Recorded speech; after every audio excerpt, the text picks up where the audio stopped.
8:07 in the evening. In the center of the dining table, that plate of meticulously arranged herb-crusted lamb chops has its surface fat congealed into a white film. Beside it, the tips of the asparagus droop with their heads hanging. The pair of carved rose gold candles I lit have burned down to a short stub, with wax drippings piled on the candlestick, like a kind of silent mockery. I sit alone at one end of a long dining table that could seat 8, the brilliant crystal chandelier above is so dazzling it hurts the eyes, making the silverware look cold and lifeless. The restaurant is terrifyingly quiet, with only the central air conditioner emitting a very faint breeze. The phone screen lit up for a moment, then grew dark again. There are no new messages. Zhou Shubai has been away for exactly 1 hour and 3 minutes. He left so abruptly that he didn't even have time to change out of the Armani dark gray loungewear he was wearing. We picked it out together last month because he said the fabric was comfortable. Now, that soft fabric is wrapping around him as he heads toward another woman. When the phone rang, we hadn't been seated for long. He even gentlemanly pulled out my chair, poured the red wine. Although I had taken the wine from the cabinet and the glass was arranged by me, he glanced at the caller ID, and in that moment I clearly saw a flicker of nerves, or perhaps a softened, touched feeling. He gave me an apologetic gesture and walked to the floor-to-ceiling window to answer. The voice was a little low, but I still caught a few keywords. Don't be afraid, I'll be there soon. After hanging up, he turned around, and the formal, gentle warmth that belonged to President Zhou quickly faded, replaced by something real and urgent that I hardly ever see. As he strode toward the key cabinet in the hallway, he spoke rapidly. Chinga, sorry, we'll make up this meal another day. Nianwei's flight landed early. She just returned to the country. She doesn't know the lay of the land. The airport is so big, she's scared to go alone. I have to go pick her up. He spoke with such rationality and confidence. Su Nianwei, this name, like a small thorn, pricks at me from time to time during these 3 years of marriage with him. Not deadly, but it constantly reminds me, in unaware moments, that there has always been a place in my husband's heart kept for another woman. A place I cannot squeeze into. No matter how hard I try. I put down the knife and fork.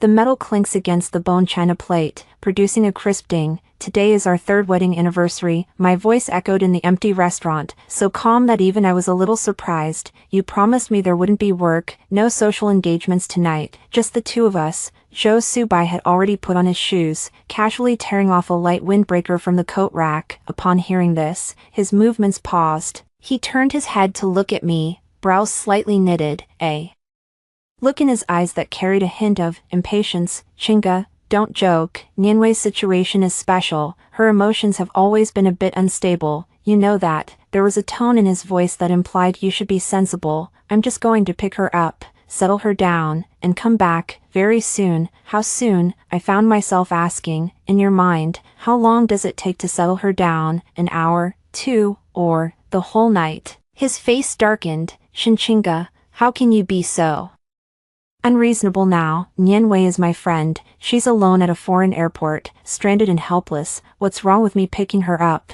This is the most basic courtesy and concern. Friend, I sneered inwardly. Which friend would cause a busy CEO to leave his wife on their anniversary night and rush over like hearing a bugle blast? Impatient, which friend can cause the light in his eyes to show that almost painful tenderness? Basic etiquette and care. I repeat his words, slowly getting up from the dining table. Zhou Shubai, are you caring about your friend too much? So much that you can put any important arrangement between us behind you at any time? He takes a deep breath, as if struggling to hold back. I don't want to argue with you. There's no room for negotiation on this matter. I must go. He looks at his watch, and that gesture completely ignites the last faint flame in my heart. You eat first yourself, or rest early. I'll come back after I've finished. After finishing speaking, he no longer looked at me and walked straight out through the heavy door. Zhou Shubai, I stopped him. He leaned on the door handle, half turned, and the corridor light outlined his tall figure, making him look unusually cold. If today, I asked, word by word, it's me at a strange airport, afraid, helpless, calling you, would you drop everything and rush over here immediately, like now? He fell silent. That silence didn't last long, perhaps only 2 or 3 seconds, but in this dead silent restaurant, under my burning gaze, those 2 or 3 seconds stretched on infinitely, expanded. Then I heard him say, in a tone that was almost perfunctory and eager to get rid of trouble, Chinga, this kind of assumption is meaningless. Nianwei needs me now, and you're at home, very safe. He paused, perhaps thinking the words were too blunt, and added another sentence that sounded more like twisting the knife in my heart. "You are Mrs. Joe, you should be magnanimous, more understanding. Don't make me hesitate. Mrs. Joe should be magnanimous, understanding. Do not make him uncomfortable." Each word feels like needles cooled in ice, densely stabbing through every part of my body. So, my 3 years of endurance, concession, and cooperation are in his eyes only the grandeur and consideration that should accompany the identity of Mrs. Joe, and my feelings, my hopes. Everything I have given in this marriage could be sacrificed, naturally, just to reassure his.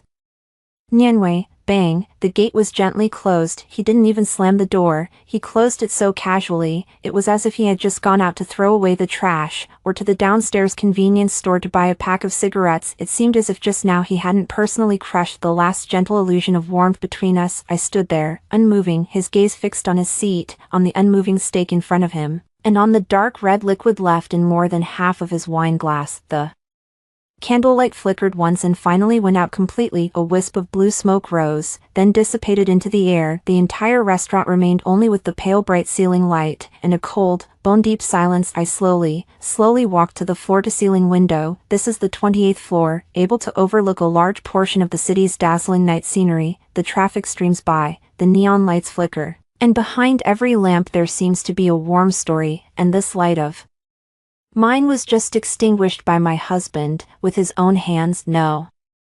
Perhaps, it had never truly lit up. I married Zhou Shubai. It was a commercial alliance, but also something I agreed to. The Shen family needed channels in the southern market, the Zhou family needed the Shen family's northern connections and backing, and I, Shenqinga, at 22, met Zhou Shubai at a wine party. He wore a well-tailored suit, engaged in lively conversation, handsome and steady, matching all my shallow imaginings of what a husband should be. More importantly, at that moment, he showed me a kind of perfectly measured interest and respect. I thought, at least that's a little bit of liking. I thought we could, like many couples who enter into business marriages, gradually nurture our feelings, treat each other with respect, and perhaps even have a trace of real affection. I put away the pride and sharp edge of the eldest miss of the Shen family, and tried to learn how to be a qualified Mrs. Joe who can help him stabilize his rear. I memorized all his preferences, tidied up this quiet house, faced his picky mother, accompanied him to attend various tedious social obligations, and when the Shen family's support was needed, I would unhesitatingly mobilize my connections. I even tried to love him, but I forgot that someone had already taken up residence in his heart, a first love, the one he believes is his white moonlight, Su Nianwei,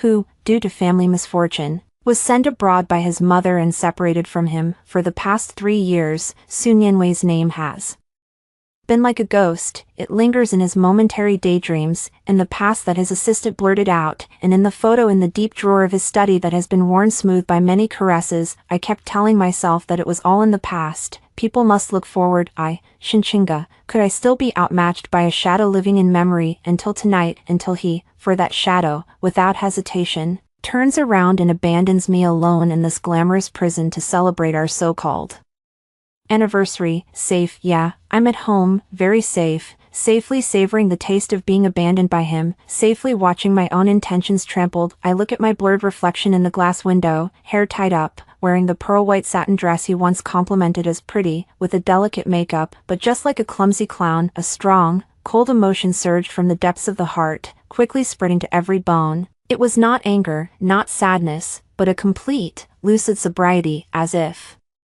waking from a grand dream, as if finally clearing away the fog of self-deception that lay before the eyes. Shenqinga, how much longer are you going to wait here? Wait until he has settled in, and then, with perhaps a tinge of guilt, comes back and lightly spoons you with a couple of words afterwards, at every important moment and every unimportant moment, as long as Su Nianwei needs it. Will you be ready to leave him behind at any time, waiting for him to continue using Mrs. Joe should be magnanimous to bind you, squeeze out your last bit of utility and affection? No, I won't wait any longer. I don't want the identity of Mrs. Joe. I don't want this person Zhou Shubai either. I turned around, my gaze sweeping across this luxurious yet cold restaurant, sweeping across the villa where I have lived for 3 years yet never felt a sense of belonging. My gaze finally rested on the antique wall clock. 8:10. All right, Zhou Shubai, you spend 1 hour and 3 minutes to go fetch your white Moonlight, then I will spend 3 minutes to end everything between us. The clock hands point steadily to 8:10 in the evening. 3 minutes, I tread on the soft, expensive carpet beneath my feet, yet I feel as if I am stepping on hard ice, every step resounding with resolve. The dining room and living room, spaces that had carried 3 years of false warmth,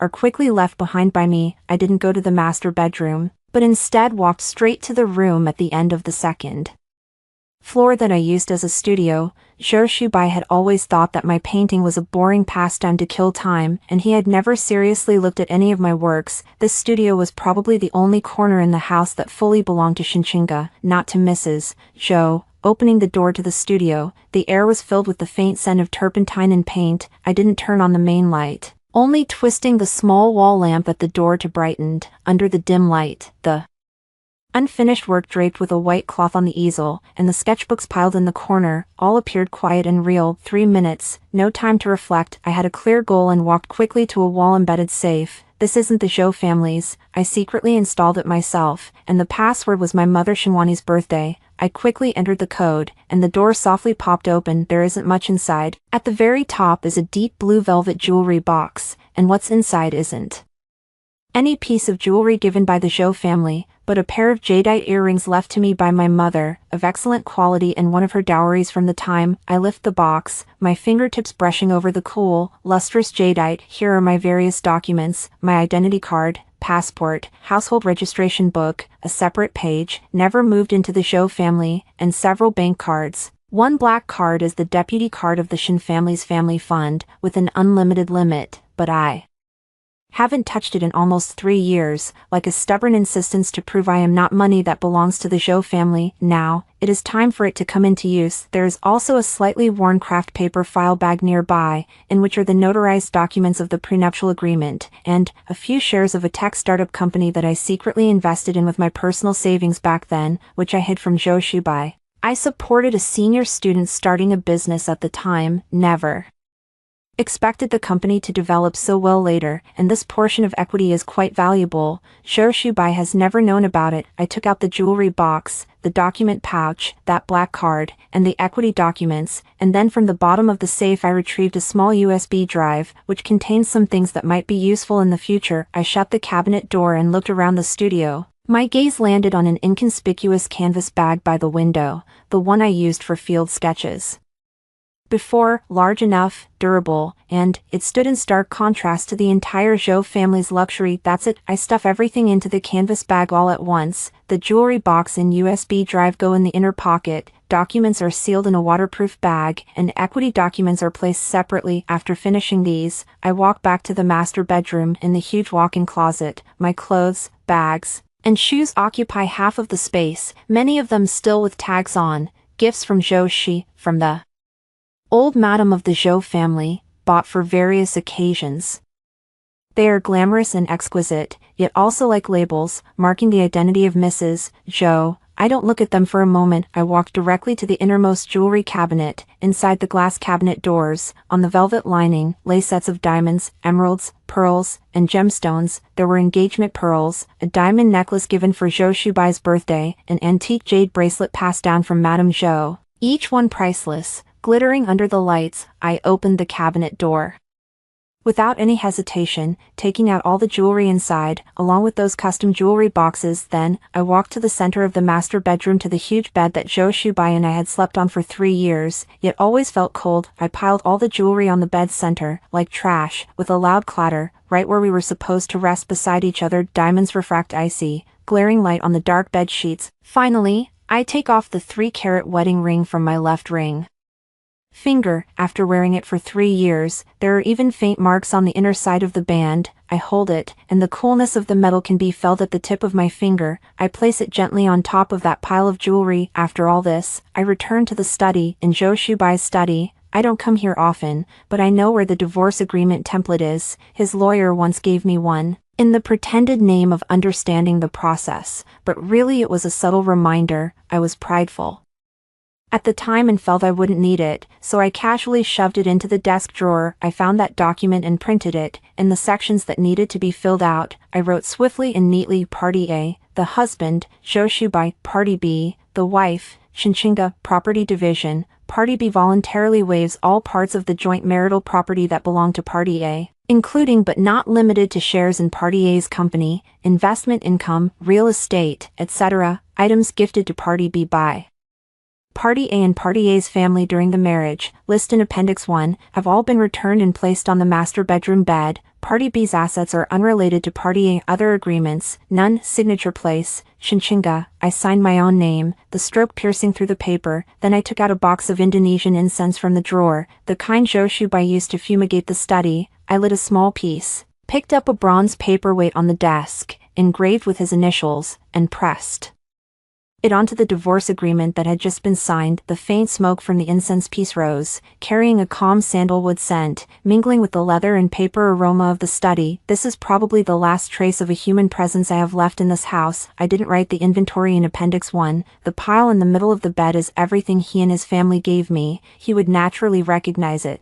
After doing all this, I lifted the somewhat plain canvas bag and finally took one last look at the home I had lived in for 3 years. There is no lingering attachment, only a cold emptiness, and a sharp sense of relief about to burst from captivity. I pulled out my phone and blocked all of Joshubai's contact information, phone, WeChat, even the email used for business communications. Then I opened the airlines app. Fortunately, at 11:25 tonight, there is a red-eye flight directly to the city in the north where my hometown is, and there was only one first-class seat left. Without any hesitation, I placed the order and paid. I used my own debit card. 8:13 p.m. 1 hour and 6 minutes since Joshubai left. 3 minutes since I made my decision. I changed into a comfortable set of athletic wear and sneakers that are in the studio, let my tied-up hair down, and casually gathered it a little. The person in the mirror, makeup untouched, eyes clear and sharp, shed the gentle facade of Mrs. Joe, and vaguely bore a few shadows of the former Miss Shinov. The Shin family. Very good. I carried the canvas bag, stepped downstairs, walked through the quiet first floor without disturbing any of the servants in the backyard. There are several cars in the garage, but I did not touch any of them. Using the Zhou family's car, even the one I usually drive, felt uncomfortable. I used a mobile app to summon a ride. Destination, the international airport. At 8:23 p.m., the special car parked precisely outside the villa area. I lowered my hat brim and boarded. Quickly, without looking back, the car pulled away from the city-renowned top-tier luxury district, the neon outside the windows streaking past in a hurry. I leaned against the back seat and closed my eyes. My heart beat steadily in my chest, with no imagined severe pain, only a kind of almost numb calm and a lightness after having burned one's boats. The driver was very quiet, and inside the car only gentle music played from the radio. An hour later, the car arrived at the airport. I paid the fare, shouldered my bag, and walked into the brightly lit terminal. After changing my boarding pass and passing security, everything went smoothly. There weren't many people in the VIP waiting room, so I found a quiet corner to sit down and finally took out my phone. On the screen, apart from a few trivial app push notifications, there is no message from husband right now. He is probably gently and thoughtfully escorting his Su Nianwei to the temporary place he has prepared for her, perhaps comforting her about the fatigue of long flights, or listening to her talk about the hardships she has faced abroad all these years. So nice. I open the contacts, find the number labeled Dad. 3 years have passed. My communication with home isn't frequent, and every call is mostly to report safety,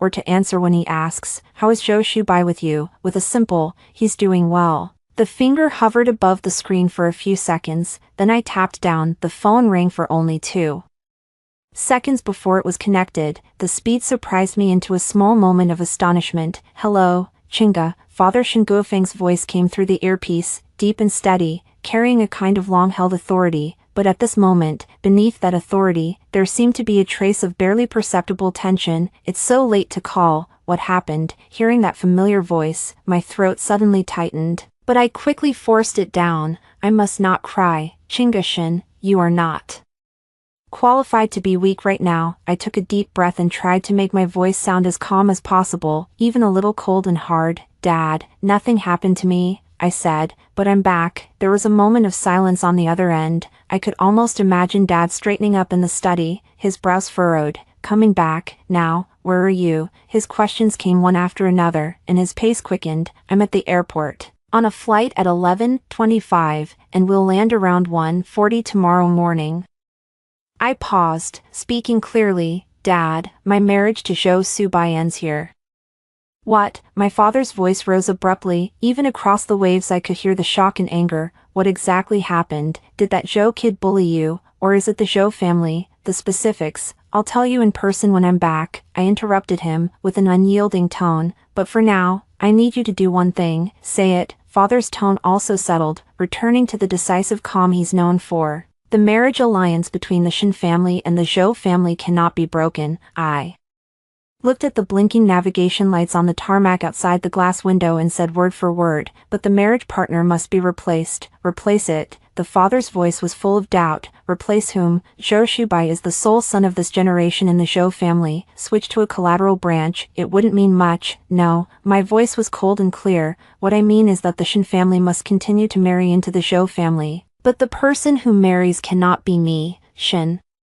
Chinga, choose someone else. I will decide for the Shen family. Whether the Zhou family agrees or not is their business, but my attitude will never change. There was a long silence on the other end of the line. I know how shocking this news must be for my father, who possesses an extreme need for control. This is not just a marriage falling apart, it involves two families' major strategic cooperation and face, but I'm not afraid. I know the Shen family's soft underbelly, and I know my own value.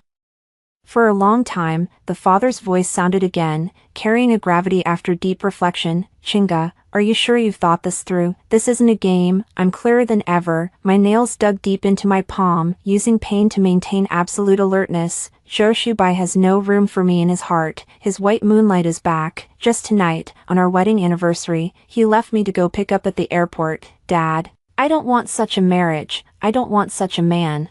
Shen Chinga won't take it. The Shen family's daughter, I can't take it either. White moonlight, the daughter of the Su family. The father's voice suddenly grew sharp. The Zhou family really has good breeding. When you proposed for marriage, what promises were made? Chinga, you've been wronged. Hearing my father's words, the thread that had been taut inside my heart slackened a little, at least, when it comes to defending my own daughter. My father has never hesitated, whether you feel wronged or not. It's all in the past, I said. Now, I want to take back the initiative. Dad, I need the family's support. At least when I walk out of the airport, someone should pick me up, and I want to feel that I'm going home, not another battlefield that requires me to fight alone. Rest assured about that. My father's voice was firm and ironclad. I will arrange for your elder brother to pick you up at the airport personally. The family will always be your backer. As for changing your betrothal partner, once you're back, we'll discuss it in detail. As long as you have a reasonable plan,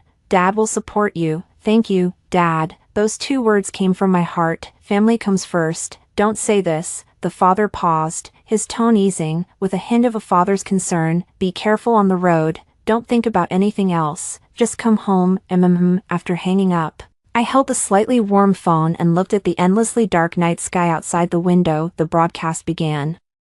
Announcing that my flight could board, I stood up, picked up that light yet heavy canvas bag, and walked toward the boarding gate. Zhou Shubai, did your white moonlight receive it? My new life is also taking off. See you in the north. The plane cuts through thick clouds and begins its descent. Outside the window, a touch of bruised blue tint is already visible on the horizon. The pre-dawn air currents make the fuselage tremble slightly, but I lean back in the wide seat of the first-class cabin, all sleepiness gone. The past few hours feel like a fast-forwarded movie, from the cold, lavish villa restaurant, to the deserted VIP passage at the airport, and now, about to land on this land I left 3 years ago, both familiar and somewhat unfamiliar. To the north, the city where the Shen family has its roots. The air here is drier and more biting than in the south. The flight attendant speaks softly, reminding us to fasten our seat belts as the plane prepares to land. I stow away the small tray table in front of me, and the bottle of mineral water on it remains untouched. At 1:40 a.m., the plane rolled into the jet bridge on schedule. I carried that canvas bag that stood out awkwardly among the refined travelers around, and followed the flow of people out of the cabin. A familiar, dry cold air hit my face, instantly clearing up the fogginess in my mind. The airport at this hour was still brightly lit,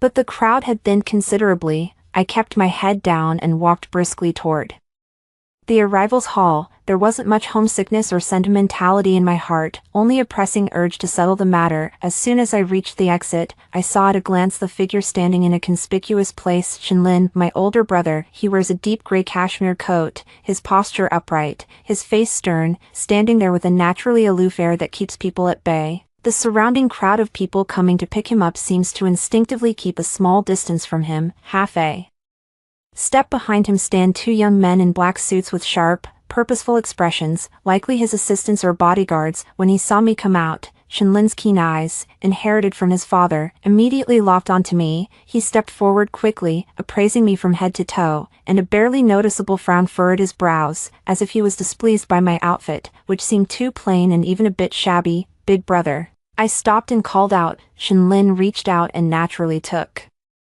the canvas bag from my hand. This gesture made me pause slightly. In my memory, Big Brother had always been stern, rarely showing such considerate gestures. He weighed the light bag, his brows knitting even deeper. "Just these." His voice, like him, carried a cold, hard texture. "Yeah, that's enough," I answered simply. He didn't ask anymore, only turned slightly. "The car is outside. Dad is waiting for you at home." I nodded and followed him out. The two men in black silently fell in behind us, keeping a courteous but sufficiently ready distance for any unexpected situation. Outside the airport, a black Bentley Continental GT was parked, its license plate in consecutive numbers, a sign of an unspoken status in this city. The driver had already respectfully pulled open the door. Sitting into the warm interior, Shenlin and I sat side by side in the back seat. He signaled the driver to start the car, then pressed a button, and the soundproof glass between the front and back seats slowly rose, separating us from the cockpit.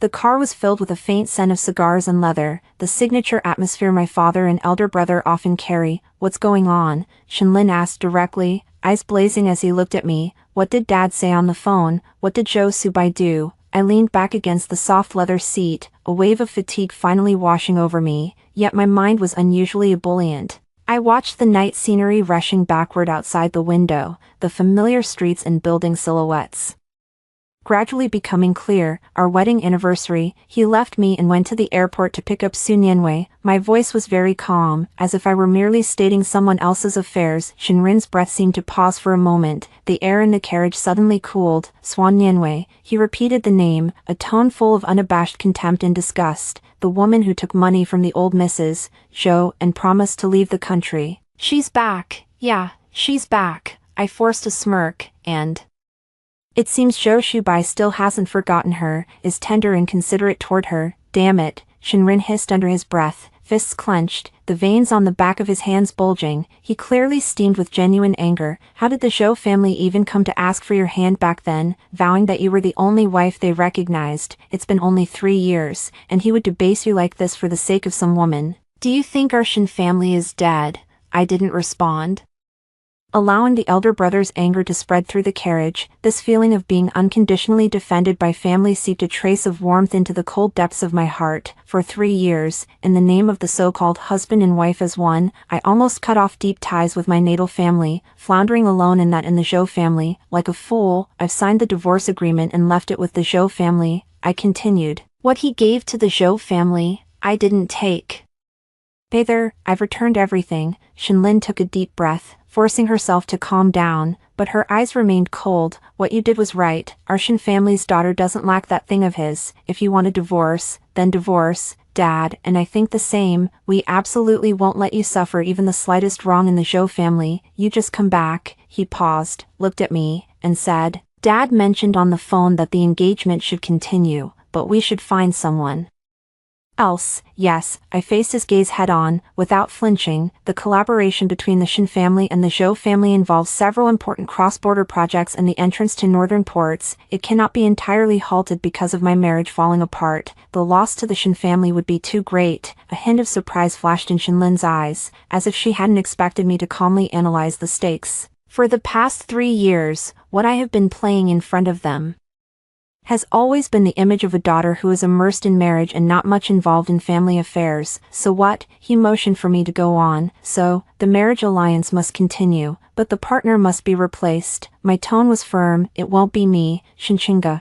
Replace me with someone else." "Who to replace?" Shenlin's brows knitted again. "Zhou Shubai is the only son of the Zhou family. Replacing a Zhou branch would have little meaning. And the Zhou family won't agree either. After All what they valued originally was your identity as the eldest daughter of the Shin family's direct line, unless, his gaze sharpens toward me, as if hoping to find a clue on my face. The car had by now entered a quiet, heavily guarded villa district. The Shin family's old residence sits at the core of this area, vast in scale, a retreat amid the bustle. A symbol of the family's long-standing fortune built up over generations. Unless what? I asked. Unless, on our Shin family's side, there is also someone substantial enough, Shinlin said slowly. Dad discussed several plans with me overnight yesterday. On the Zhou family's side, if they insist on the Shin family's legitimate bloodline for marriage, the most suitable candidate is, his gaze lingered on my face. I understood immediately, among the Shin family's legitimate lineage, besides me, there is only, impossible. I cut him off decisively. Brother, don't tell me Dad wants you to marry which Zhou daughter, or to marry Shin Shang, not to mention whether Zhou has a daughter of suitable age, even if there is, to replace me and push in a Shin son. What is this? Is our Shin family supposed to rush like this? Do we still care about face? Shinlin was questioned by my barrage of questions and froze for a moment, then a trace of awkwardness and anger flashed across his face. Of course not. Shin family hasn't fallen to that level yet. Father's meaning is to choose a daughter from among our cousins with good qualifications, adopt her under our name, and have her marry into the Shin family as a Shin daughter. Although it would be somewhat inferior in weight, with proper handling, it can still maintain the situation. Adopt, pick a girl, stuffing her like an object into the Zhou family. To continue this disgusting alliance, I sneered inwardly. Father and elder brother, in the first place, their considerations are still the balance between and face. They feel sorry that I am wronged, but they care even more about the family business and the network with the Zhou family. The car stopped steadily in front of the Shin family's main residence. At the grand carved iron gates, the guards, upon recognizing the license plate, stood at attention and saluted. The gates silently opened inward. I didn't respond immediately to my elder brother's proposal. The car rolled along the tree-lined avenue toward the main building, dawn just breaking, outlining the solemn outline of this ancient residence. Brother, my idea may be a little different from Dad's and yours, I said softly, looking at the familiar scene outside the window. When we see Dad and have breakfast together, we'll talk then. Shinlin glanced at me with a complex look, and finally nodded. Okay. In front of the main building, butler Uncle Chen was already waiting there with 2 servants. Seeing me get out of the car, Uncle Chen's usually stern and rigid face showed a clear surge of excitement and concern. Young madam, you've come back, Uncle Chen. Long time no see. I smiled at him. Uncle Chen is the elder who watched our brother and sister grow up. The master is in the study. He said that you and Master Rin have arrived. Go straight to the dining room. Breakfast is ready. Uncle Chen led us inside and whispered. Master Jing had engagements last night and came back late. He should be waking up soon now as well. Xinjiang, my second elder brother, is the adopted son of Father Shin Guofeng. He is 2 years younger than Shin Rin and 3 years older than me.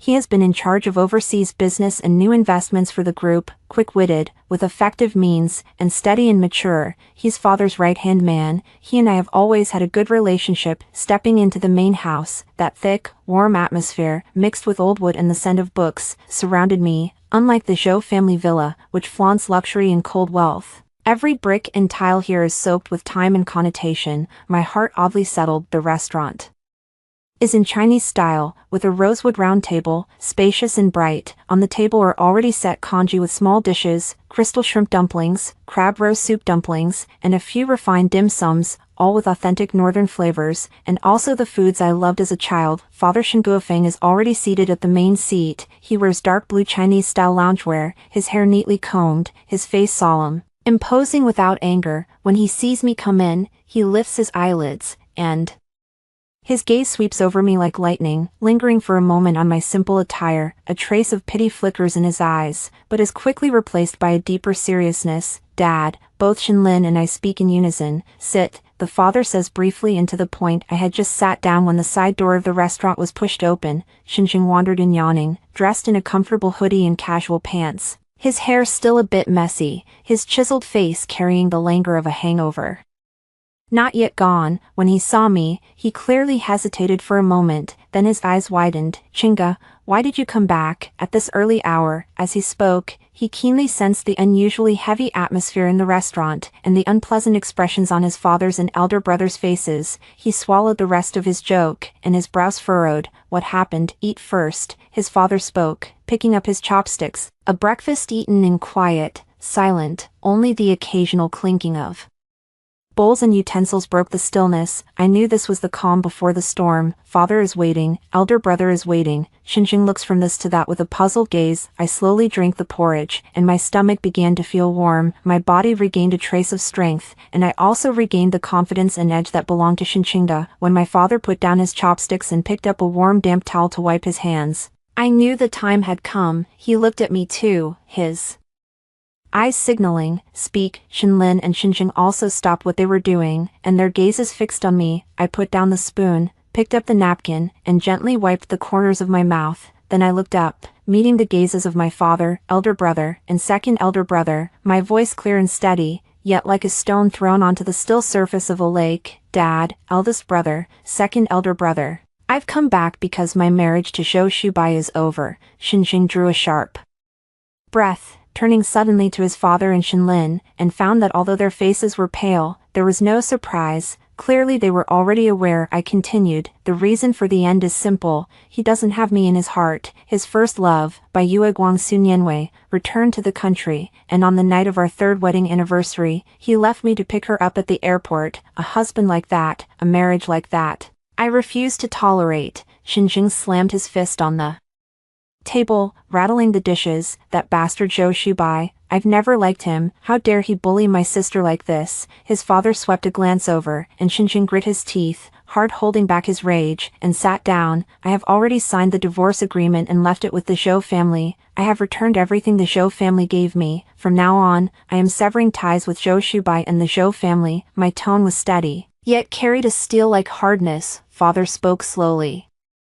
"Qingda, your grievances are known to the family. The Zhou family must give the Shen family an explanation for this. If you want a divorce, I support you. The Shen family can support you for a lifetime." "Thanks, Dad." I nodded slightly, but my words abruptly shifted. "But, Dad, the marriage alliance between the Shen family and the Zhou family cannot be broken." As soon as those words were spoken, Xinjing once again showed a surprised expression. Shenlin cast a grave look at me. Father frowned, waiting for what I would say next. "Our two families have become too closely intertwined. The port project, cross-border logistics, and those several emerging industry funds in the south are all tied together. Suddenly tearing apart the relationship would not benefit the Shen family. It would hurt the enemy by 1,000, while harming ourselves by 800. Not worth it," I analyzed calmly. "Therefore, we must continue the alliance. This kinship is the most stable bond to maintain our cooperation at present." My father nodded, signaling me to continue. A hint of approval flashed in his eyes,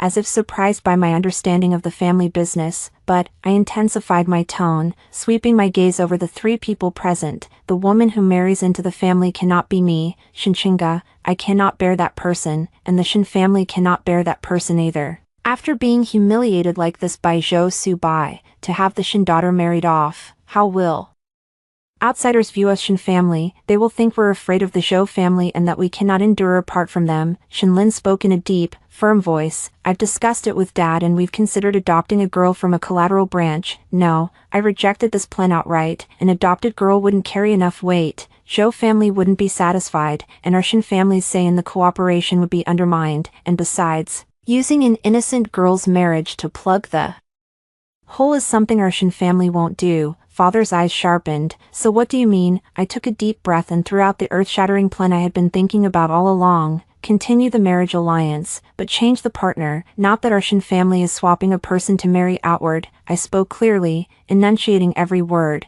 "but to have the Zhou family replace one person and have them become a concubine to our Shen family." "What?" Xinjing cried out in shock. Shen Lin also sat up straight with a jolt, pupils narrowing. Even my father, who has always kept his emotions in check, wore a look of shock on his face. I didn't care about their reactions, and continued to say something even more shocking. "Of course Zhou Subai cannot be the son-in-law. The Zhou family would not agree, so this candidate cannot be Zhou Subai, but it must be a direct descendant of the Zhou family, with enough weight to represent the Zhou family, and to make the Zhou family hesitate." The restaurant was deathly silent, only my cold voice echoed. As for our Shin family, my gaze slowly fell on the second brother Xinjiang, who hadn't spoken much, then quickly shifted away and finally looked at my father. Marrying off a daughter has become marrying a son-in-law, therefore, the parties to the marriage alliance must naturally change. The father's voice was rather dry. Who to change to? Among the Shin family's eligible male descendants, only your eldest brother and second brother remain. Your eldest brother is the inheritor. It is impossible for him to enter into a marriage by in-law. Your second brother. He looked at Xinjiang. Xinjiang's face changed color a bit. He opened his mouth but didn't speak. He was likely rapidly weighing the pros and cons and possibilities of this. I looked at my father, slowly shook my head, and spoke the name I had prepared for so long, the one that would once again make everyone gasp. No, it's not big brother. Nor is it second brother. I met my father's suddenly sharp and probing gaze with a clear and steadfast voice. The new marriage partner I have chosen, Gu Yanzhou. The person I will marry is Gu Yanzhou, and if the Zhou family needs to marry into our Shin family to continue the two families' alliance, let them worry about it themselves. If they can't give up their direct lineage and rely on collateral branches to fill the gap, then the terms of cooperation must be renegotiated, and our Shin family must take absolute control, if the Zhou family does not agree. I slightly curled my lips, revealing a cold and resolute smile. Then we will tear apart the face completely, but by then, losing the potential cooperation opportunity with the Gu family will not be limited to his Zhou family alone. As soon as the words fell, the entire Shin family restaurant was silent as a grave. The three of us, father, Shinrin, and Xinjiang, stared at me as if under a paralysis spell, with eyes that were almost unbelievable, as if they were seeing me for the first time.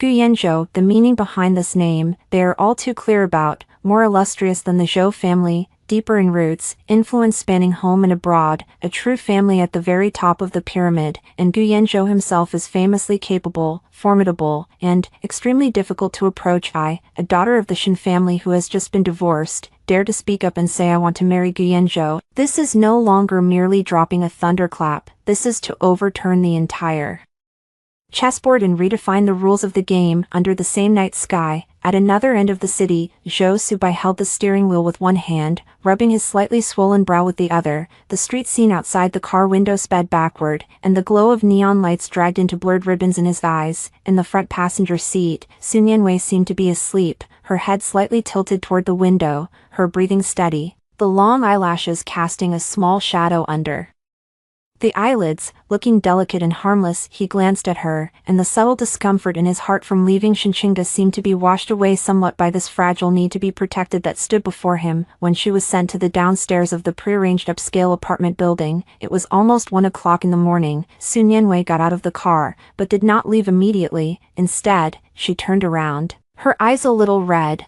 almost words but not quite spoken as she looked at him. Subai, today, really? Thank you, it's so late, trouble you to come all this way. Her voice carried the soft, sleepy nasality with a hint of choking. I just didn't expect that after I just got back, I would trouble you again, and would also ruin your and Chinga's anniversary. She must be angry, right? Zhou Subai frowned. The last look Shinchinga gave him flashed before his eyes. Beneath the calm, it seemed as if something had shattered, but he quickly attributed it to her being careless and making a fuss over nothing. It's nothing. His tone was even. Chinga, we'll understand. You rest well first and recover from jet lag. If anything comes up, we'll talk about it tomorrow. Sun Yanwei nodded obediently, then as if gathering courage, whispered, then, in the future, can we still be friends like before? I won't disturb your life. I truly only know you. She tilted her face up, the glow of the street lamp bathed on her face, carrying a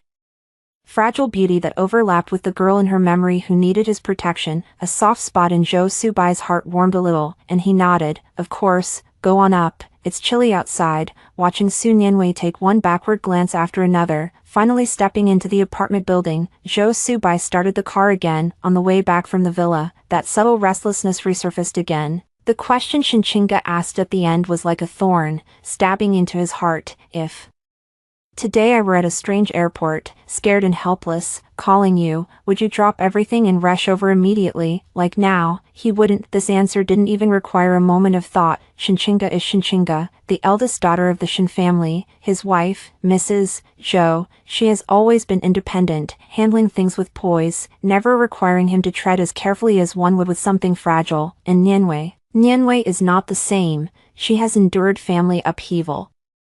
Lived alone abroad for many years, her temperament soft, just returned. It's normal for her to feel anxious and helpless. He thinks he distinguishes things clearly. For Nianwei, it is responsibility, old affection, and reluctance. For Chinga, it is marriage, reality, a partner, and perhaps also some accustomed presence. Is it just some and accustomed anyway? He shakes his head and pushes the question to the back of his mind. Women are trouble, always tangled up in these intangible emotions.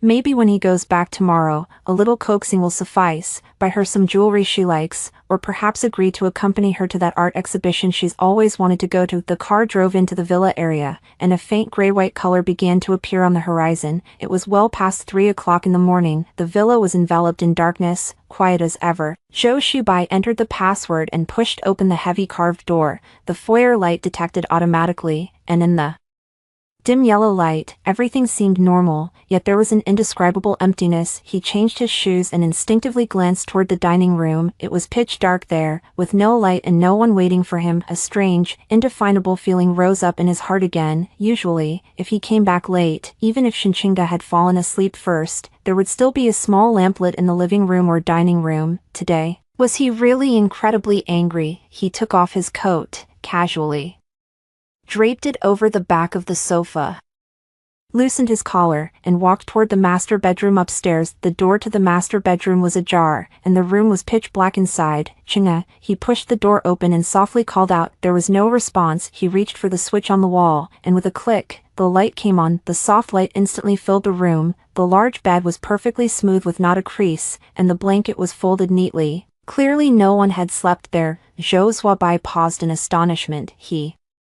walked to the bathroom door and knocked. Chingu, still no answer. He pushed the door open. It was as empty as it could be. A strange sense of restlessness began to rise. He turned and left the master bedroom, pushing open the doors of the other rooms on the second floor one by one. The guest room, the study, the media room, all were deserted. Shinchinga was not at home. This realization made his heart skip a beat. It's so late. Where could she go? Back to the Shin family? Not possible. The Shin family is to the north, and there are no flights this late. To a friend's house. He didn't have many friends in the city, and none of them seemed close. He hurried down the stairs and went to the staff quarters on the first floor, then knocked on the door of the butler. The housekeeper, who was nearly 50, opened the door with sleepy eyes. Wearing clothes, he saw Zhou Shubai's stern face and immediately sobered up a lot. Sir, you're back. Do you have any instructions? Where is Mrs. Zhou Su? Bai asked directly, with a somewhat abrupt tone. When did she go out? Where did she go? The butler looked puzzled. Madam didn't go out, sir, after you left last night. Madam hasn't called us once. We went to bed at 11 and didn't hear anything. Zhou Subai's heart sank. He waved the butler back to rest and stood alone in the empty first-floor living room, surveying the surroundings. So quiet that it was unsettling. He suddenly remembered something and hurried toward the end of the second floor, the studio he almost never set foot in. The studio door was ajar. The lights were not fully on, only a small night lamp in the corner emitted a faint glow. The easel was covered with a white cloth. Everything seemed orderly, yet something seemed missing. Zhou Shubai was not familiar with this place and couldn't name what exactly was missing. He felt a cold, empty sensation washing over him. He stepped back out. His unease growing heavier, he took out his phone, found Chinga's number, and dialed it. Sorry, the number you have dialed is powered off. Powered off. He hung up and dialed again. It was still a cold voicemail alert. WeChat. Found her avatar. Send a message. Where are you? A red exclamation mark appeared in front of the message, with a small line underneath. The message has been sent, but the recipient refused to accept it. Was he blocked? Zhou Subai fixed his gaze on the red exclamation mark, a surge of demonic fury shooting up from his head.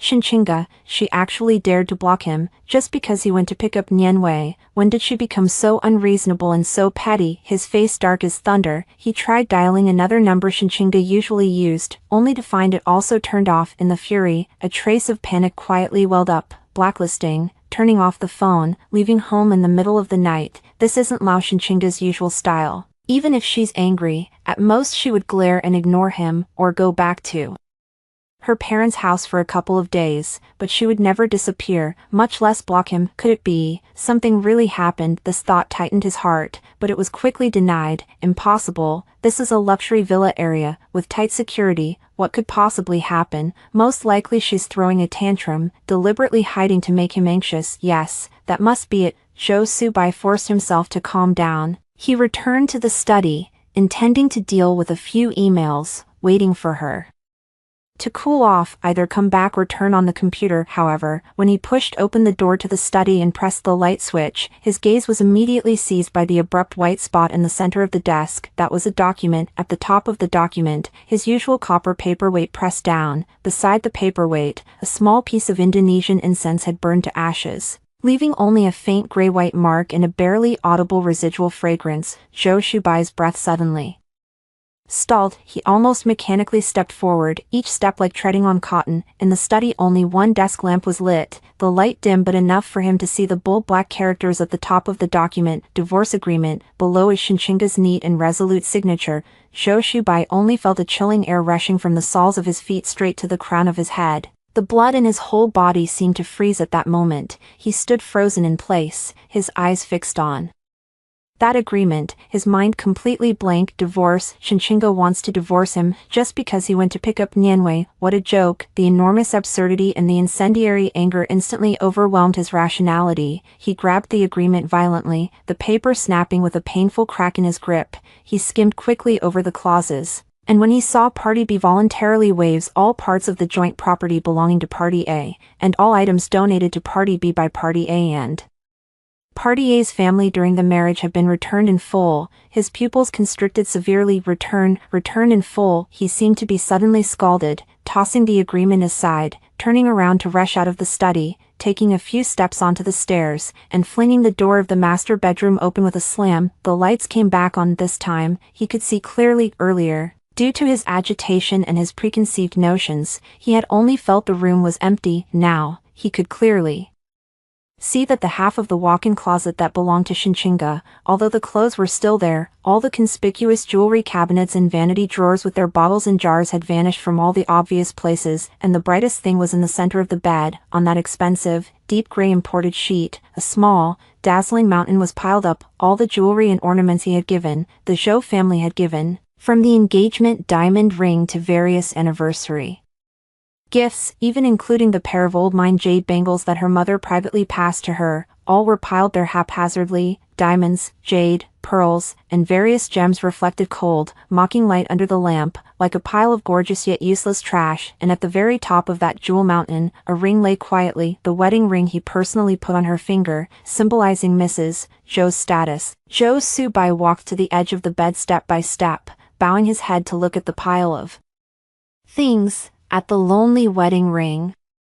He reached out, his fingertips trembling slightly as he picked up the ring. The cold sensation passed from his fingers, and the inner circle was engraved with both his name's initials and her name's initials, interwoven together. Now, it has been removed, cast aside here as trash, including him, included this 3-year marriage, all thrown away. Shin, Ching, Gu. He almost squeezed these 3 words from between his teeth. She wasn't throwing a tantrum, wasn't sulking, she was serious this time. She tidied up the things she truly cared about, left behind all the glamorous shackles that signified her Mrs. Zhou identity, signed the divorce agreement, and then disappeared. On the night he left her for another woman, he cut off everything decisively in less than 10 minutes. An unprecedented panic, mingled with the merciless scorn and betrayed fury, overwhelmed him like a tsunami. He clutched the wedding ring, its edge digging into his palm. Smarting, he spun around abruptly, dashed down the stairs again, and roared at the just awakened, bewildered butler and the other servants who had rushed in. Find her, get her for me, look through the whole city if you have to, but find her for me. The butler trembled. Sir, could it be that Mrs. has returned to her family in the north?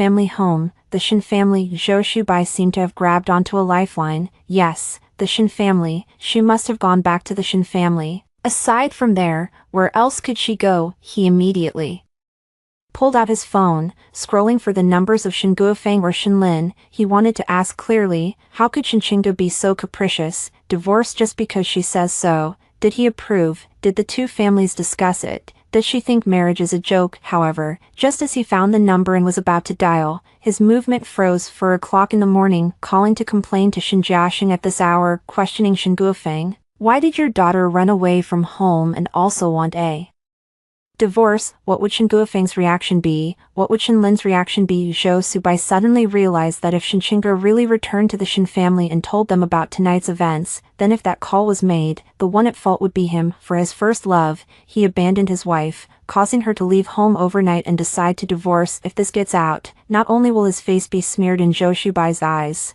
but the whole Zhou family will become a laughing stock. The Shin family will not let this rest. Cold sweat instantly dampened his back. The previous anger and panic were replaced by a deeper fear, one that concerns family reputation and business interests. He cannot make that call now, at the very least, not with an accusatory, admonishing attitude. He needs to calm down, needs to know exactly how Shin Qingge told the Shin family, and he needs to think of a plan. He waved the servants away and walked back to the living room in a daze, slumping onto the sofa.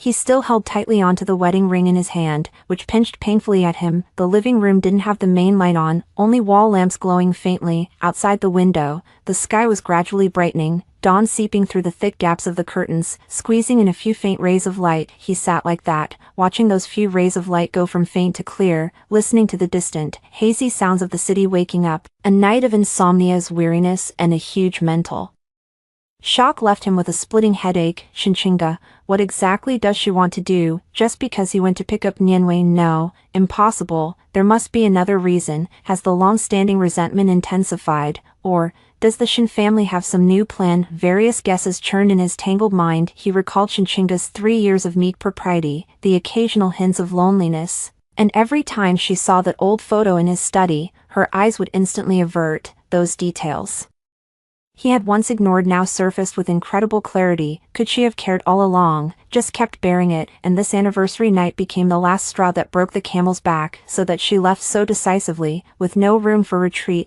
Zhou Shubai covered his face, letting out a suppressed, nearly painful gasp. How did things end up like this? He had only gone to pick up an old friend who had just returned to the country and was all alone. He just made what he saw as a reasonable choice.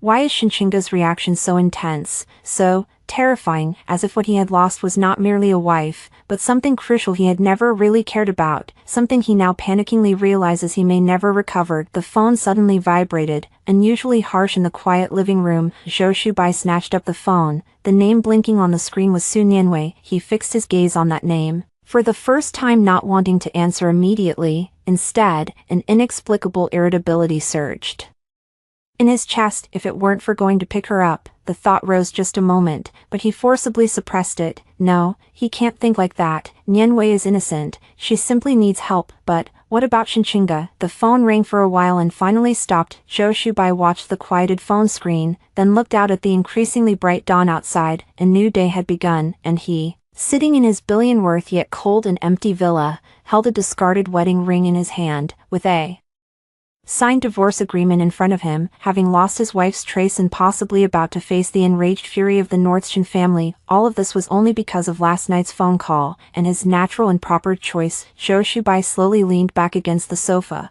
closing his eyes that were filled with red bloodshot veins. Shin Qingge, you'd better just make a fuss, otherwise what? His mind was in a complete mess right now, and he couldn't even think of any effective otherwise. An out-of-control, ominous premonition tightly gripping him. The morning sunlight, filtering through the thick velvet curtains in the living room, turned into a blinding column of light that shone on Zhou Shuai's face. He suddenly opened his eyes, his pupils constricted by the glare, a splitting headache, limbs stiff, his throat as if filled with sand. He remained partially reclined on the sofa for several seconds, his mind blank. Then, everything that happened last night rushed back like a fierce tide into his mind. The cold restaurant, Shin Qingge's final calm gaze, the empty villa, that divorce agreement, the jewels piled on the bed, that abandoned wedding ring. Shin Qingge, he let out a low growl, then sprang up from the sofa with a burst of motion that was too vigorous, causing a wave of dizziness. He braced himself on the armrest of the sofa, shook his head hard, trying to dispel the annoying dizziness and the fog of a sleepless night. No, he can't sit like that and do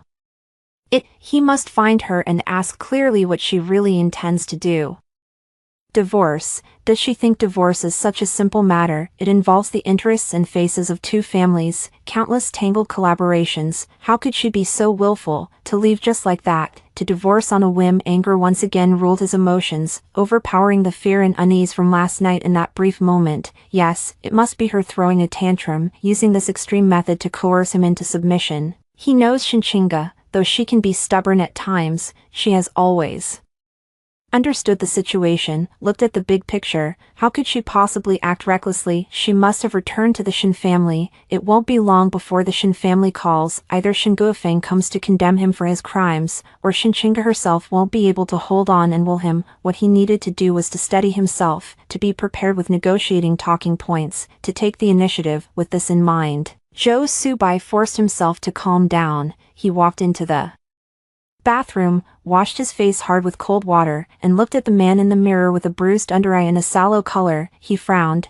tidied the rumpled home clothes on him. Stepping out of the bathroom, he picked up his phone and first called his personal assistant. The call was almost answered immediately. Assistant Li Ming's voice as businesslike and clear as ever. President Zhou, good morning, what are your instructions? Assistant Li. Two things. Zhou Subai's tone returned to its usual stern, commanding edge. First, immediately check the passenger lists of all flights from this city to City B in the north from 11 o'clock last night to this early morning, with special emphasis on first class. See if has a name. Be quick, use all available channels. The other end of the line, Li Ming paused slightly, his voice carrying a hint of cautious prudence. Understood, President Zhou. What is the second thing? Second, Zhou Shubai's voice sank. Prepare a, no, not necessary for now, wait for my notification, look into the first matter as quickly as possible, report to me immediately if there's any news. Understood, Director Zhou. After hanging up,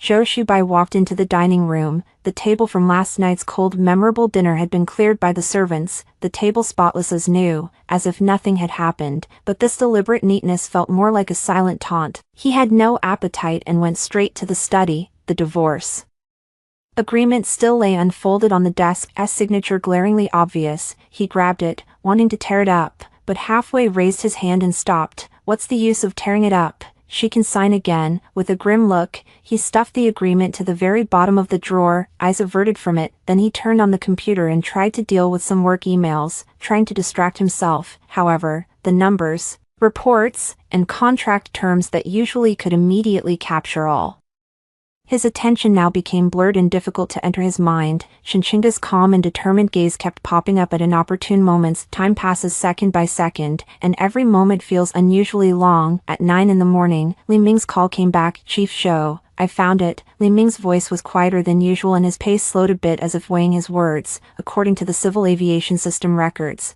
there was indeed a direct flight to City B at 11:25 p.m. last night.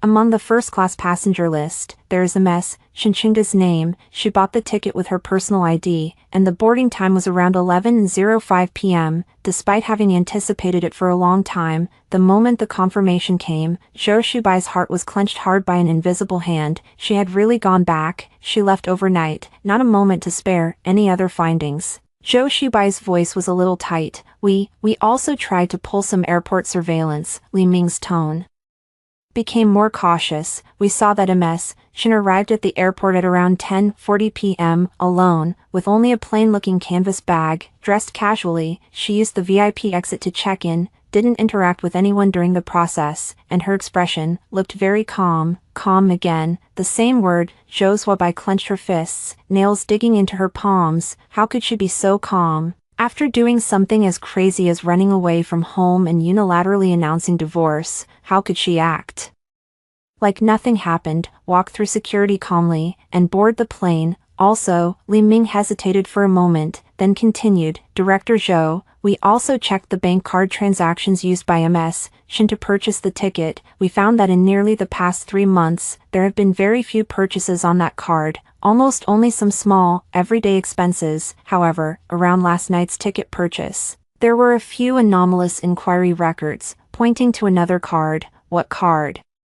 Zhou Zuobai immediately pressed, a single, black card. Li Ming lowered his voice further. The card number prefix and bank code indicate that this isn't an ordinary unlimited credit card, but rather, some kind of family trust fund or top private bank customized card, usually issued only to a very small number of core family members. Our authority is limited, we can't determine the card's exact ownership, but we can confirm that the card holder is quite extraordinary. Black card, family trust. Zhou Shubai was stunned. How could Shinchinga have such a card? The Shin family, though also a northern aristocratic clan, from what he knew, didn't have a clear financial advantage over the Zhou family, and in some emerging fields they even lagged behind slightly. Shinchinga, as a married daughter, would the Shin family really allocate such a high-level card to her? Impossible. Could it be Shinchinga's own? Does she secretly have assets that she herself doesn't know about? This realization made him feel even more uncomfortable, as if something had slipped from his grasp. Keep investigating, find out the source of that card, Zhou Shubai commanded. Mr. Zhou, Li Ming's voice carried reluctance. This level of privacy protection is very tight. Without higher-level authorization or the cardholder's cooperation, it's very hard for us to uncover more, and forcibly investigating might draw unnecessary attention. Zhou Shubai snapped impatiently. Then find a way. I don't care what methods you use, I want to know what Shinchinga is up to. Yes, Li Ming could only agree. After hanging up the phone, Zhou Shubai paced in the study, irritated. Shinchinga's calmness, that mysterious black card, her decisive departure, the clues joined together, pointing to a possibility that made him increasingly uneasy. This matter might not be as simple as he initially thought. Just his wife throwing a tantrum, she came prepared. This thought sent a chill down his spine. No, he can't just stand here and wait. He must go to the Shin family and ask clearly in person.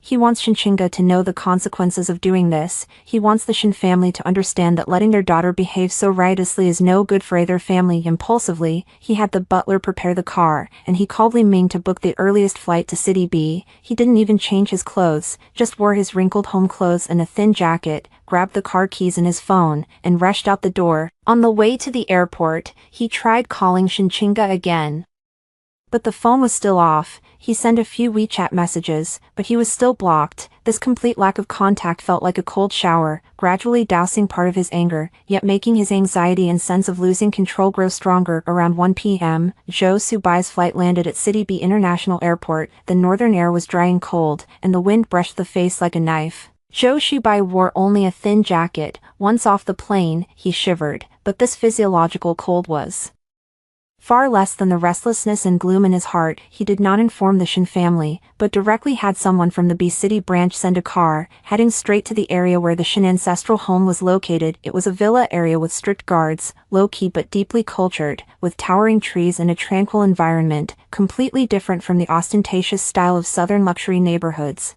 The car was politely yet firmly stopped at the entrance by security. May I ask which household you are looking for? Do you have an appointment? The security guard's attitude was very good, but his eyes were sharp, and his posture was upright, clearly not an ordinary neighborhood guard. I'm looking for Shin Guofeng, Director Shin, or Shin Lin, General Manager Shin. I am Zhou Shubai. Zhou Shubai rolled down the car window and reported his name. He believed that in City B, on the Shin family's turf, the Zhou name and his reputation should be enough to get him through. The security guard gave him a glance, picked up the walkie-talkie, and spoke a few words in a low voice. After a moment, he lowered the walkie-talkie. His face still bore a courteous smile, but what he said caused Zhou Shubai's heart to sink. Sorry, Mr. Zhou, Director Shin and General Manager Shin are not available to meet today. Please go back for now, or make an appointment for another day. Uncomfortable visiting guests. Zhou Subai's face instantly turned gloomy. The Shin family clearly knew he was coming, yet they deliberately gave him the cold shoulder. Do you know who I am? His voice was cold and hard. I am Shinchinga's husband. I have urgent business to find her, to find Director Shin." The security guard's smile remained, but his tone carried a stronger sense of officialdom. "Mr. Zhou, we're just following orders. Director Shin and President Shin are indeed not convenient to meet. As for Miss Shin, she is not convenient to see you at the moment. Please don't make things difficult for us." "Not convenient. Not even Shinchinga is convenient to see him." A torrent of demonic fire surged straight to the top of his head. Zhou Shubai pushed the car door open and was about to get off. As soon as he stepped out with one foot, two men in black suits, burly and sharp-eyed, emerged from the shadows nearby, one on each side. They looked casual, yet effectively blocked his forward and lateral movement. Their positioning and aura clearly indicated professional bodyguards, far from the level of ordinary security companies. "Mr. Zhou, please get back on the car," one of the bodyguards spoke, his voice not loud but carrying an undeniable sense of coercion. "This is a private area. If you insist on trespassing, we can only take necessary measures and notify the relevant authorities." Zhou Shubai stiffened in place. He looked around and noticed that, at some point, near the entrance, a few figures who seemed to be pedestrians or maintenance workers had appeared, their gazes subtly lingering on his side. "Shin family, I had long anticipated that he would come, and prepared a trap waiting for him." This feeling of being utterly guarded, even vaguely threatened, is something Zhou Shubai has never experienced. In the business world, he is the president whom everyone fears. In the Zhou family, he is the heir who is obeyed without question. In front of Shinchinga, he is the husband who holds absolute dominance. But now, on Shin family's turf, he can't even enter the door, blocked outside like an inconsequential extra, with several bodyguards subtly surrounding him. "Shame, naked, unbridled shame." "Very good, indeed," Zhou Shubai sneered angrily, his eyes so dark they seemed to drip with water. "Is this the way your Shin family treats guests? Is this the confidence you have to let your daughter make a ruckus?" The bodyguard's face was expressionless, as if he hadn't heard him, simply repeating, "Mr. Zhou, please go back." Zhou Shubai knew that rushing in today was absolutely impossible. He glared hard in the direction of Shin family's old residence, its silhouette hidden among the trees at this moment looking like a cold fortress. He took a step back and slammed himself against the car door. "Start driving," he snarled at the driver. The car turned around and drove away from the area that had ridiculed his dignity. Zhou Shubai sat in the back seat, his chest heaving violently, as if his lungs would burst. What does the Shin family mean by this? Openly tearing their faces with him, for Shinchinga's little bit of injustice, they would abandon years of cooperation and face. "No, that's not right." Zhou Shubai forces himself to remain calm and analyze. "Shin Guofeng is an old fox, and Shin Lin is not impulsive either. There must be a reason for their actions. Is it because Shinchinga added embellishments to what was said, or does the Shin family itself have other plans?" That mysterious black card, Shinchinga's calm attitude, the Shin family's stubborn and illogical obstruction, a suspicion that made him even more uneasy gradually surfaced. Could it be that Shinchinga returning to the Shin family is not only to complain and seek protection? Could it be that the Shin family has a new idea about the marriage alliance with the Zhou family? This thought sent a chill down his spine. If that were true, Shinchinga's departure and the Shin family's attitude would not be mere family strife, but could evolve into a commercial earthquake, affecting the fundamental interests of both families. He must find out. He must see Shinchinga as soon as possible, or at least see Shin Guofeng or Shin Lin. "Turn around," Zhou Shubai suddenly commanded the driver. "Head to the Shin Group's headquarters building. Go to the company. Shin Guofeng and Shin Lin should be in the office." Right. He doesn't believe that at the company building gate, the Shin family can still block him outside. However, when the car stopped again, Zhou Shubai looked up at the towering Shinshur building, which soared into the clouds and symbolized the Shin family's business empire. And his heart sank once more. At the doorway of the building, Shin Lin's assistant, a young man with the surname Wang whom he had met before, was already there with two security guards from the building. Seeing Zhou Shubai's car, Assistant Wang immediately stepped forward quickly. "Mr. Zhou." "Hello." Assistant Wang's face wore a professional smile, but his tone was distant and formal. "Mr. Shin asked me to wait for you here." "Mr. Shin says he's currently in a very important group strategy meeting." and cannot spare the time. Regarding your and Miss Shin's private matters, those are family affairs and not appropriate to discuss in the company setting. Mr. Shin suggests that if you have business, you can first make an appointment through formal channels, or wait until Miss Shin is willing to communicate with you. The first words were flawless and overly polite, but they blocked all of Zhou Subai's paths. Personal matters, family affairs, not to be discussed at the company. Miss Shin is willing to communicate when she wants to. The subtext is, the Shin family does not acknowledge his current identity and status as husband, Shinchinga does not want to see him, and the Shin family will not convey or arrange on his behalf. Zhou Shubai stood in front of the imposing door of the Shin building, feeling the curious or probing gazes from all around, and his face burned with hot pain. Like a fool, he was easily blocked from all possible passages by the Shin family. For the first time, he clearly realized that once he had left the Zhou family's territory and lost the convenience that came with the identity of Shinchinga's husband, he was nothing in front of the Shin family. Even meeting Shinchinga once had become a luxury he could scarcely afford. An unprecedented sense of powerlessness and anger intertwined, almost ready to swallow him whole. Shinchinga, what exactly did you slip into the Shin family to confuse them? What exactly do the Shin family intend to do? The sky over City B was gray and dull, as if it were about to snow, the air cold and biting. Zhou Shubai ultimately did not set foot into the Shin Group building. Assistant Wang's courteous yet icy words stood like an invisible wall, firmly keeping him outside the Shin family's business empire. He stood in front of the towering skyscraper, gazing at the cold daylight reflected on the glass curtain wall, and for the first time truly felt what it meant to be powerless and to have his face rubbed in the dirt. He Zhou Shubai, the heir of the Zhou family, when has he ever suffered such humiliation? Anger burned in his chest, yet he could not find an outlet. He cannot make a scene here, or it will only make him look more like a joke. In the end, he could only turn pale-faced, return to the car, and spit out 2 words to the driver, back to the hotel. He needed to plan carefully. The Shin family's stance was hard, far beyond what one could imagine. This was definitely not simple behind it. He must figure out what Shinchinga had told the family, and what the Shin family was really planning. Meanwhile, inside the old Shin residence, the atmosphere was starkly different from the cold outside. In the study, Shin Guofeng, Shin Lin, Shin Sheng, and I sat together. For people, the air was filled with the aroma of fine pu'er tea, but what lingered even more was a taut, high-strung sense of competition. Guyanzhou. Shin Guofeng tapped lightly on the surface of the mahogany desk, producing a dull yet rhythmic sound. He repeated the name, his eyes as sharp as an eagle, scrutinizing me. Chinga,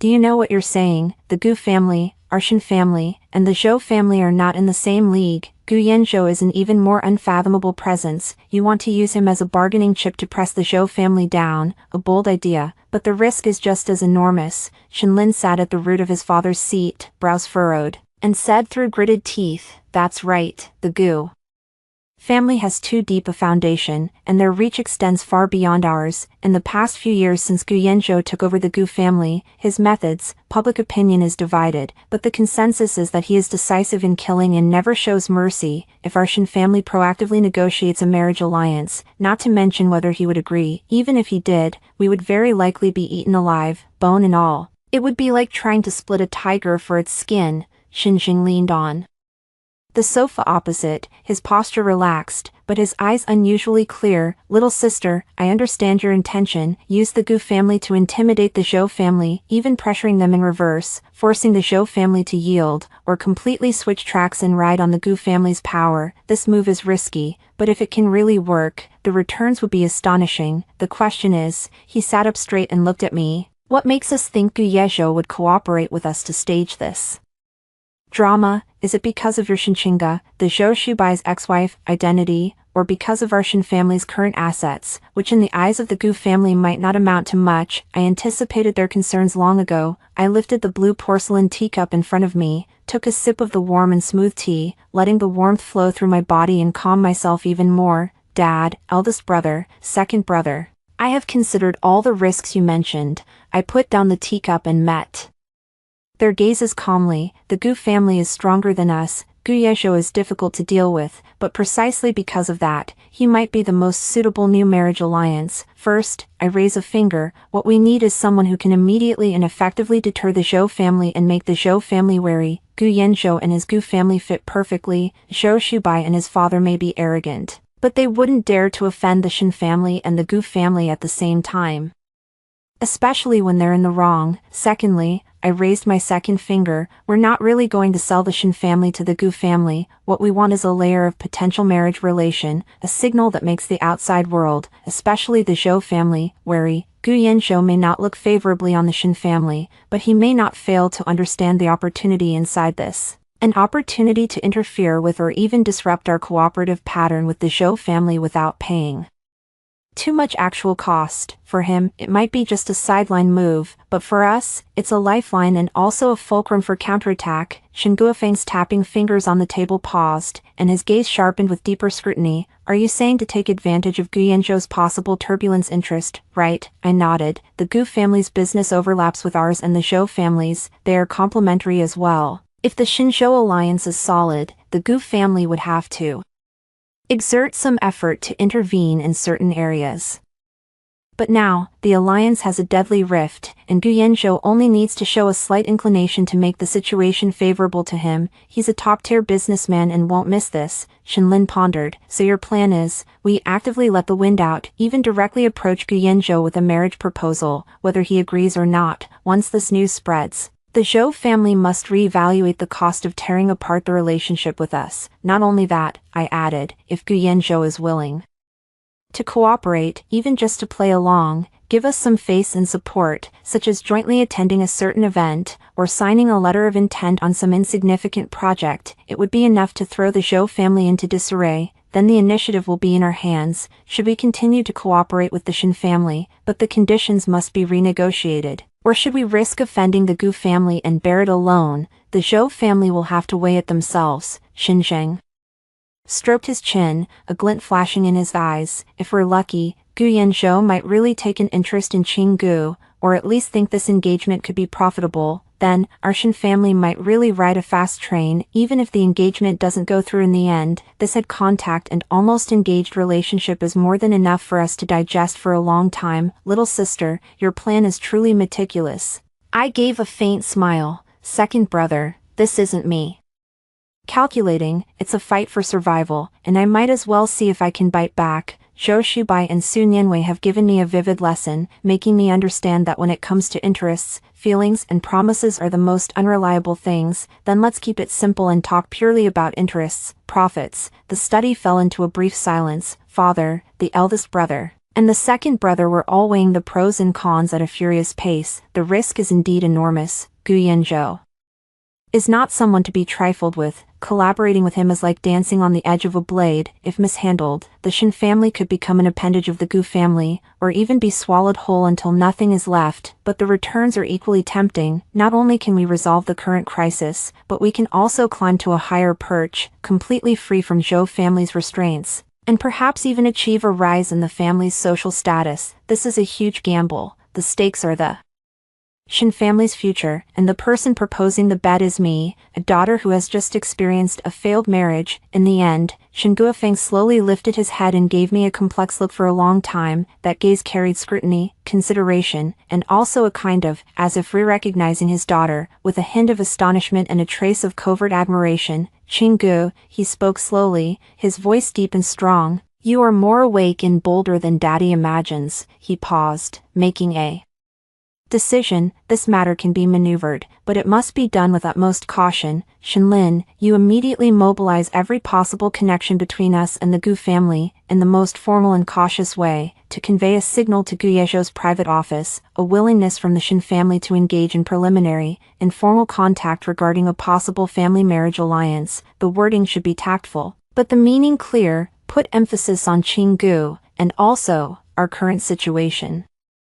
with the Zhou family. Yes, Dad, Shenlin immediately answered, his eyes sharpening. Once a decision is made, he no longer hesitates. Xinjiang, the father then looked at the second brother. You are responsible for evaluating all possible crossovers in business. Prepare several sets of contingency plans. Whether Gu Yezhou agrees, refuses, or remains ambiguous, we must have a backup. Understood? Xinjiang also put away his laziness, his expression becoming focused. Finally, my father Looked at me, Chinga, be prepared, if Guyenjo is willing to meet, you will be the protagonist, remember, neither servile nor arrogant, our goal is to seek cooperation and deterrence, not to beg, even if it doesn't work out, the dignity of the Shin family's daughter must not be lost, I know, Dad, I nodded solemnly. In the next 2 days, the Shin family was enveloped in a tense and secretive atmosphere. On the outside, the Shin family kept mum about me and Zhou Shubai, refusing all probing.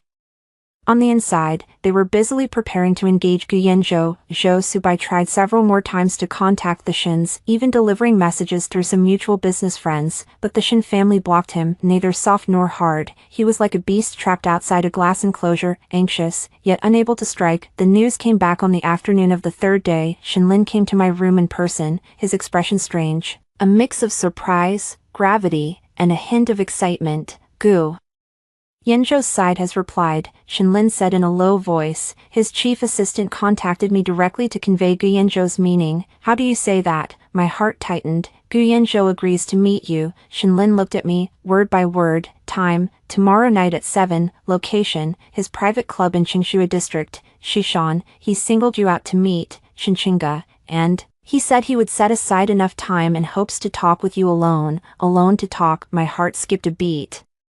This was beyond my expectations. I had thought at least my father or my elder brother would accompany me. What does Dad mean? I asked. Dad and I discussed it, Shinlin said. Guyenjo, since he's making this request, obviously has his reasons. If we force someone to follow him, it will only show that we are short on confidence, or that we don't trust him. You go. We will take care of all the outer arrangements and the reception. Remember Dad's words, be neither arrogant nor obsequious. Gu Yenjo is a smart man. Since he's willing to meet, it means our chips at least interest him enough to take a look. I took a deep breath and nodded. Okay, tomorrow night, Gu Yenjo, this man I am about to meet, will be the key move in avenging Zhou Subai and also the turning point for the Shin family. Nervous, a little, but more than that, there is a keen, icy eagerness and determination. The next evening, at exactly 6 o'clock, I sit at the vanity, looking at myself in the mirror. I didn't choose those glamorous, grand gowns. I wore a minimalist cut pearl white cashmere dress, modest in style yet perfectly outlining the contours, with a knee-length cashmere coat in the same color over it. My hair is gathered into a low, delicate bun, and my face is made up with barely their makeup, focusing on defining the brows and eyes to make my gaze look brighter and more awake, wearing no jewelry at all, except for a platinum bracelet on my left wrist, extremely simple in style and without any logo. It is one of the relics my mother left me. Not worth much money, but it means a lot to me. What I want Guyenjo to see is not a fallen noblewoman eager to cling, wrapped in extravagant exterior, but a who is calm, lucid, and even carries a trace of pride in his story. At 6:30, Shinlin personally drives me to Shishan Qingshui district. It is B City's top private enclave, with superb scenery and tight security. Those who own property here are either rich or noble, and not just wealthy. The car winds along the mountain road and finally stops in front of a Chinese-style courtyard gate that is extremely understated and nearly blends with the mountain hues. There is no exaggerated signage, only 2 dim lanterns, illuminating 2 ancient characters on the plaque. Qingshui, a middle-aged butler in a Chinese long gown, with a poised demeanor, has long awaited at the door. After confirming my identity, he respectfully leads me inside. There is another world inside the winding path leads to quietness, shifting scenery. With each step, artificial hills with running water, ancient trees towering into the sky, and every detail exudes an indescribable taste and depth. This place doesn't feel like a club, but more like the residence of some hidden master. The housekeeper led me to a waterside warm pavilion. The inner space is warm as spring, with a faint scent of incense. Through the large floor-to-ceiling glass windows, you can see the delicate snowflakes starting to fall outside, and the distant city's brilliant lights, creating an absolutely exquisite mood. Miss Shin, please have a seat. Mr. Gu will be here shortly. The housekeeper served hot tea and quietly retreated, closing the door behind him. I sat alone in the warm pavilion, not lifting the cup of tea, but merely watching the snow fall outside the window in silence. Time passes, minute by minute, and just as I thought the other party might be deliberately late to show off their status, the door on the warm-lit side of the mezzanine silently slid open. A man walked in. I looked up. At first glance, he was tall. He was at least 188 meters, wearing a well-tailored dark gray suit, no tie, the top button of his shirt casually undone, broad shoulders, long legs, a straight posture, exuding a formidable presence. The second look is appearance. It's not the refined, slightly androgynous handsomeness like Zhou Shubai, but tougher and more profound, high brow, straight nose, clearly defined lip line, a clean and sharp jawline. Most striking are his eyes, very dark, very deep, like a cold pool. When you look at them, there is little warmth, yet they carry a piercing sharpness that can pierce the heart. Gu Yanzhou, he himself is more impactful than those photos in financial magazines that have been retouched. It's a kind of dominance that comes from long possession of power and controlling everything, merged into the bones with aloofness. He walked to the seat opposite me, sat down so naturally, his gaze fixed on my face, calmly scrutinizing. Without any concealment, yet without any uncomfortable offense, Miss Shinchinga, he spoke, his voice the kind of lower male baritone, pleasant to the ear, yet lacking warmth. Nice to meet you, Mr. Gu. Nice to meet you. I bowed my head slightly, meeting his gaze and trying to keep my voice steady. He picked up the teapot on the table, elegantly pouring himself a cup of tea, as if here he were the master. Then he leaned back in the chair, legs crossed, his fingers softly tapping on his knee. The meaning from the Shin family has reached me, he said straight to the point, without any pleasantries. You want to use a marriage alliance to bring the Gu family into the game, balance the Zhou family, and even turn around and swallow the Zhou family's interests. Miss Shin, is that what you mean? His bluntness made me pause for a moment, but then I felt relieved. Beating around the bush with people like this is meaningless. Mr. Gu's summary is very precise, I calmly admit, but this is only one of the purposes. Oh. Gu Yanzhou raised an eyebrow slightly and motioned for me to continue. Another purpose, I said clearly, looking into his deep eyes, is self-rescue as well as revenge. Zhou Shubai left me on our anniversary for his first love. This is not only a betrayal of love, but also a trampling of my dignity and the Shin families. I chose to end the marriage. But the collaboration between the Shin and Zhou families is tangled, and a sudden rupture would severely hurt the Shin family. Therefore, we need a stronger external force to intervene, to redefine the rules and take back the initiative, and Mr. Gu and the Gu family are the best option at the moment. I laid bare my awkwardness, scheming, and reluctance in front of him, because I know that hiding and whitewashing would only seem ridiculous in front of him. Gu Yanzhou listened quietly, with no change in his expression. It wasn't until I finished speaking that he picked up the teacup and took a slow sip. Quite frank, he set down the teacup, and his gaze fell on me again. This time, that gaze seemed to carry something else, as if interest. So, Miss Shin, what makes you think I should cooperate with your Shin family and act in this show, or to participate in this interesting game, because this is also beneficial for the Gu family? I replied without hesitation. The Zhou family controls ports in the southern region and cross-border logistics networks, and the Gu family has long wanted to penetrate further but has been unable to get in. The Shin family's connections in the north and certain special channels are also something the Gu family needs. If the Shin-Zhou alliance is solid, the Gu family would face a significant price to intervene, but now, cracks have appeared in the alliance, and they might even turn against each other. The Gu family only needs to exert a little influence to potentially obtain enormous benefits at a very small cost. Moreover, if operated properly, in the future the Shin and Gu families could cooperate deeply in certain areas, which is not impossible. I paused, and added, moreover, for Mr. Gu personally, this might also be a clever move. Taking on the identity of a potential betrothal object could simultaneously bind the Zhou and Shin families, stir up a storm on one side. What reason would I have not to do it? Inside the warm room, it was quiet. Only the faint sound of snow falling outside the window, and the very soft crackling when the agarwood burned. Gu Yanzhou looked at me, his deep, bottomless black eyes with a faint gleam. After a long moment, he suddenly smiled very lightly. The smile was pale, almost invisible in its curvature, yet it instantly softened the cold, distant feeling on his face, though it still left one with an air of mystery. Shinchinga, he repeated my name, slowing his pace. You are more interesting than I imagined. He didn't answer my question directly. Instead, he turned the topic. The woman Zhou Shubai left you to pick up, is it Su Nianwei?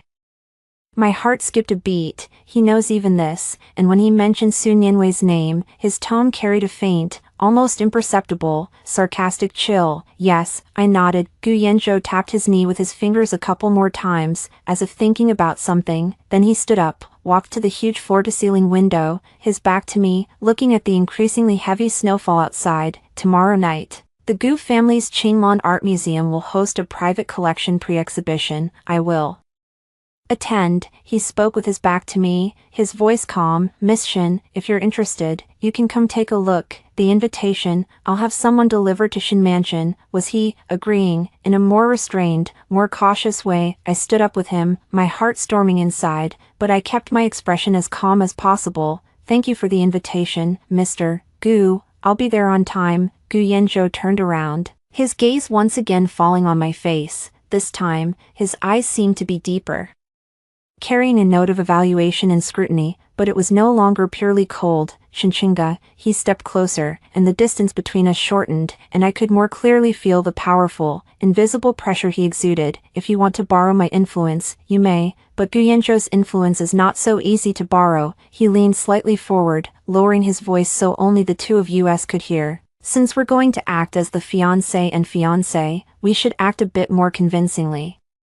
Show me tomorrow night, let me see whether you're worth wasting this time on. After speaking, he stood upright again, no longer looking at me, and spoke to the door. Send Miss Shin out. The butler entered in response. I followed the butler out of the warm room, out of this hidden Chinshua club, and as I sat back in Shinlin's car, my palm unexpectedly grew a little sweaty. Not fear, but a kind of instinctive nervous excitement when facing a powerful opponent in an unknown game. Gu Yanzhou did not give a definite yes, but he granted an invitation. Tomorrow night's gallery preview, that will be me, in the identity of Gu Yanzhou's possible betrothal partner, making my first appearance in City B's top social circles. Zhou Shubai, just wait and see, the good show has only just begun. When we returned to the old Shinshur mansion, it was already past 9 in the evening. Fine snow had turned into fluttering snowflakes, dancing and swirling under the car lights. Shinlin fell silent for a moment in the driver's seat, and only when the car rolled into the garage did he speak, his voice carrying a barely perceptible tension. How is it? I unbuckle my seat belt, fingertips still a touch chilly. He gave me a ticket. I simply restated Gu Yanzhou's words, along with the invitation to tomorrow evening's gallery preview. Shinlin listened, frowning, meeting him alone, and only getting an invitation to the art exhibition. Gu Yanzhou's attitude is ambiguous. He neither clearly refused nor gave any promise. What on earth is he trying to do? To probe. I push the car door open, the cold air rushing in and lifting my spirits. He wants to see me, to decide whether I'm worth betting on, or more precisely, whether I'm worth his time to perform for. Tomorrow night's preview is the first test. Shinlin steps out after me, coming to my side, and, under the garage's dim light, looks at me. Chinga, if Gu Yanzhou is just using you as a chess piece, discarding you after he's done, or using this to make excessive demands, big brother, I cut him off, and my voice in the empty garage sounded unusually clear. From the moment I decided to come back, to marry off my betrothal partner, I knew this was a gamble. Gu Yanzhou is a dealer harder to control than Zhou Subai, but now, do we have a better option? Sit and wait for the Zhou family to react, either force me back to continue being that joke of a Mrs. Zhou, or use commercial means to suppress the Shin family and force us to yield. Shinlin pressed his lips together and said nothing. He knew what I was saying was the truth. At least, Gu Yanzhou has given us a chance to get on the table. I tucked my coat closer. Tomorrow night, I will go,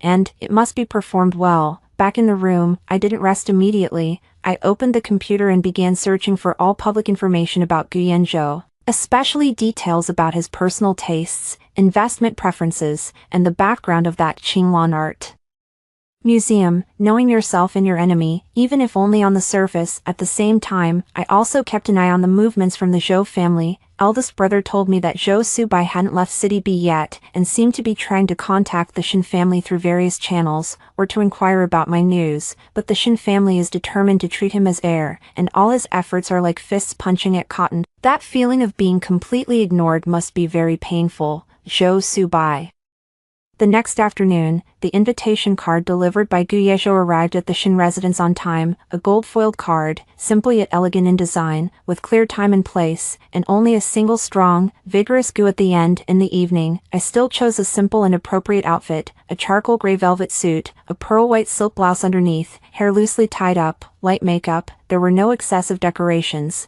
I wore only the pair of jadeite earrings my mother left me. What I want to convey is not flaunting wealth, but a settled confidence and a unique taste. Shinlin personally brought me to the Qinglan Art Museum. The museum is located in the art district at the city center, a precious patch of land, converted from a historic old building. The exterior is understated, but inside there is a world of its own. Tonight the place is brightly lit, and in front of the door are luxury cars rarely seen, with elegant attire and refined manners, evidently a top-tier private gathering. Show the invitation card, and the security staff respectfully let us in. The moment I stepped into the main hall of the art gallery, the warm lighting, soft conversations, the faint fragrance in the air, and the distinctive atmosphere of the artworks fuse into a mood that belongs to a particular circle. My appearance caused a slight commotion. Many people recognized me, Miss Shin, wife of Zhou Shubai, or rather, ex-wife. After all, in the past couple of days, there were whispers in certain circles about my and Zhou Shubai's marriage hitting a rocky patch, quietly spreading. Seeing me appear alone at an event hosted by Gu Yanzhou undoubtedly confirms those rumors and adds more intriguing room for speculation. Investigative, curious, gleefully spiteful, and scrutinizing gazes came from all directions. Subtly, I could feel those lines of sight like fine needles, but I straightened my back, kept just the right calm smile on my face, and let my gaze sweep calmly across the valuable artworks in the exhibition hall. As if I were just an ordinary guest enjoying the paintings. I know Gu Yanzhou is surely watching somewhere. What I need to do is hold steady. Chinga, a slightly surprised female voice spoke up from nearby. I turned my head and saw a somewhat familiar face, the wife of a banker I had seen a few times at an earlier charity banquet. Surnamed Li, she was accompanied by several other exquisitely dressed ladies, and the looks they gave me carried unabashed curiosity. Mrs. Li, long time no see. I nodded slightly. It's really you, Mrs. Li stepped closer, lowered her voice, but enough for a few people nearby to hear. I heard you returned to City B. Why did you come alone? President Zhou not accompanying you? Her gaze wandered over me, as if trying to find some embarrassing trace. I smiled faintly. Su Bai's company is busy. I'm here to visit my father, and Mr. Gu invited me to come appreciate the master's works. Mrs. Li, which painting are you especially interested in? I lightly steered the topic toward art, avoiding private questions, with a calm, composed attitude, as if whether Zhou Shubai would come or not was basically irrelevant. Mrs. Li hit a soft nail and gave a sheepish smile, casually answering a few words, then walked with her companions to the other side. I could still hear their repressed whispers. I continued to wander in the gallery, occasionally stopping in front of a painting, studying it seriously. I must admit, Gu Yanzhou's collection standards are extremely high, and not merely for show. This gave me a few more indescribable insights about him as a person. Just as I stood before an abstract painting, gazing intently, the sense of being focused from behind suddenly grew stronger. The surrounding chatter seemed to quiet down as well. If I feel something, I slowly turn around. Gu Yanzhou is descending from the stairs at the other end of the exhibition hall. He has changed into another outfit, still in dark tones, a suit with excellent tailoring, no tie, the shirt collar casually open, less formal than last night at the club, more relaxed and in control with a casual ease. He holds a glass of champagne in his hand, tilting his head slightly to listen to a white-haired, refined elderly man beside him, with a concentrated expression, but his appearance itself drew all eyes. Many people tried to step forward to exchange pleasantries, yet seemed deterred, perhaps by the invisible aura surrounding him, and hesitated. He walked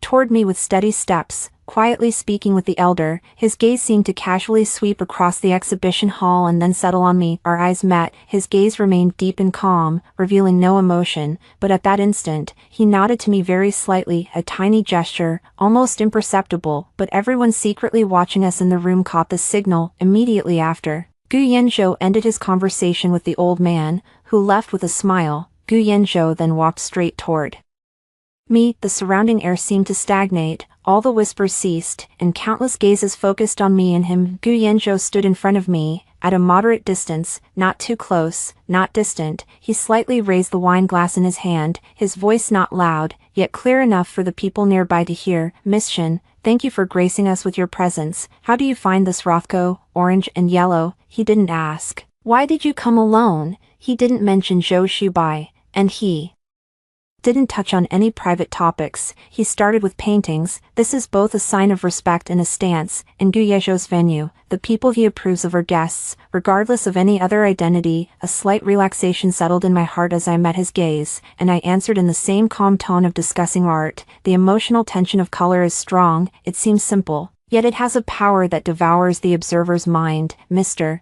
Gu's taste in collecting is indeed discerning, it seems. Miss Shin also studies abstract expressionism. Gu Yanzhou's lips curled very slightly. He turned to the side, made a pleased gesture. There are a few more works from the same period over there. You might be interested as well. He didn't ask shall we go together, but directly invited with an affirmative tone. I didn't hesitate, nodding, sure. Thus, under the watchful eyes of the crowd, dim or obvious, Gu Yanzhou and I walked side by side to the other side of the gallery, and began to speak in hushed tones about the paintings on the wall. He spoke concisely, with sharp insights. I answered carefully, trying to show my knowledge and taste, not showing fear, and not flaunting. We looked like a couple who met because of art and were having a pleasant conversation, but to onlookers, the information conveyed by this scene was too rich. When did Gu Yanzhou start treating Shin family's daughter with such special regard? Wasn't Shinchinga Zhou Shubai's wife? How could she get so close to Gu Yanzhou? Does the Zhou family know anything? Could it be that the Shin family and the Gu family? Various guesses exploded in the crowd like droplets dropped into hot oil, crackling and bursting all at once. I could even sense that many people had quietly pulled out their phones to spread this astonishing news. This is the effect Gu Yanzhou wants. Invisible yet already tumultuous, we walked side by side for about 7 or 8 minutes. Looked at 3 or 4 paintings. Gu Yanzhou maintained a perfectly appropriate distance and courtesy at all times, and the topic stayed strictly around art and collection, until his chief assistant quietly stepped closer and whispered a few words in his ear. Gu Yanzhou, after listening, gave me a slight nod. Sorry, Miss Shin, there are a few matters to attend to. Please feel free to stay as you wish, and I hope you have fun tonight. After you, Mr. Gu, I respond politely. He turned and walked away with steady steps, quickly fading from the entrance to the VIP lounge at the side of the exhibition hall. As soon as he left, the gazes that had lingered on me, feigned and elusive, grew more direct and hot, but I had already completed tonight's most important debut. Gu Yanzhou, through his actions, sent a vague yet substantial signal to the upper circles of City B. Shinchinga is his guest tonight, and he has given her considerable attention and respect. That's enough. I didn't linger long, and casually glanced at a few more paintings before preparing to leave. At the doorway, I was unexpectedly stopped by someone. It was a deputy general manager at Zhou Shubai's branch in City B, surname Wang. I've met him twice. His face was a bit awkward now, his gaze evasive, but he still mustered up the courage to come closer. Mrs. Zhou Tai Tai. He lowered his voice, speaking hurriedly. General Zhou asked me to tell you, he's waiting outside and wants to talk to you. It's just a few minutes. Please, you must. Oh, Zhou Shubai can't stay away after all. He's come here, and he even blocked the door.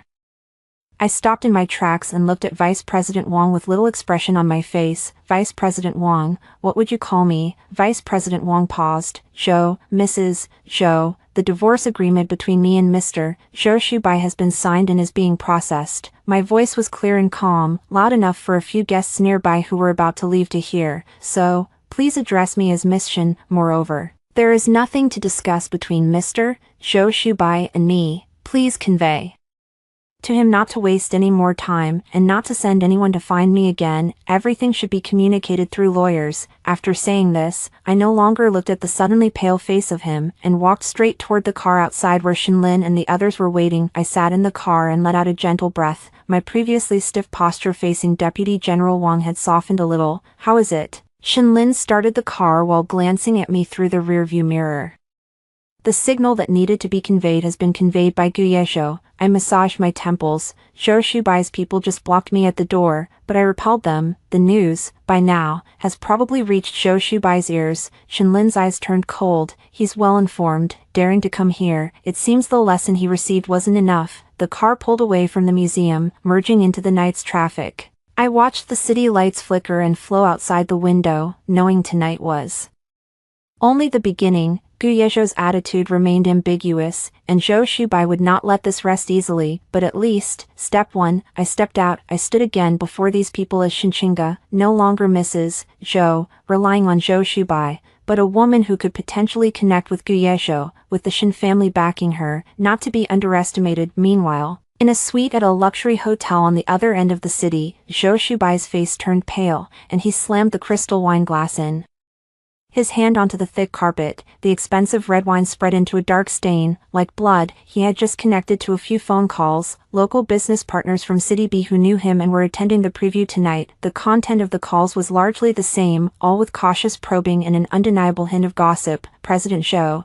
just now at the Qinglei Art Museum, I saw Lady Zhu. Oh no, Miss Shin. She seems to be quite familiar with Mr. Gu Yuzhou and Mr. Gu. The two chatted for quite a while. Brother Subai, you and Miss Shin, is there some misunderstanding? I can tell Gu Yanzhou's attitude toward her isn't ordinary, and this, Kid Zhou, you and I should be honest, are the Shin family and the Gu family planning to make a move? Our previous cooperation, each and every phone call is like a loud slap in the face, striking him. Shinchinga, she actually climbed up to Gu Yanzhou, and she appeared so boldly at Gu Yanzhou's home turf, accepting his personal escort and introduction, yet he himself could not even enter the Shin family's front gate, left outside like a vaudeville clown in City B. What troubled him even more was Gu Yanzhou's attitude. A man like Gu Yanzhou would never suddenly flatter a woman for no reason, especially a woman who had just failed in marriage. Behind this, there must be schemes from the Shin family and the Gu family. What were they planning to do? Use the Gu family to pressure the Zhou family, force him to submit, or this to tear apart the alliance completely in defect to the Gu family. A massive sense of crisis and the burning anger of betrayal nearly incinerated Zhou Shubai's rationality. He could not wait passively to be destroyed. Shinchinga wants a divorce, wants to step on him with the Gu family's power. Dream on. A ruthless gleam flashed in his eyes. He picked up his phone and dialed another number. Secretary Li, it's me. The pressure plan you prepared earlier targeting the Shin family's projects in East China started immediately. I want to see Shin family's stock price fluctuating within 3 days, and hear that their partners are wavering. Also, take the environmental defect materials we hold about the Shin family's Southern Port project, find a reliable media outlet, and leak it out unintentionally. Since Shin family is unkind, don't blame him for being unscrupulous. If Shinchinga wants to play big, he will play big with her. He will make Shin family understand the cost of offending the Zhou family and humiliating Zhou Shubai. In the business battlefield, Zhou Shubai has never been afraid of anyone. What about Gu Yanzhou? A mighty dragon won't rule the local tyrant. On the southern territory, the Zhou family has run operations for many years, and they're not necessarily afraid of the Gu family. He wants to force Shinchinga to turn back, to make the Shin family bow. However,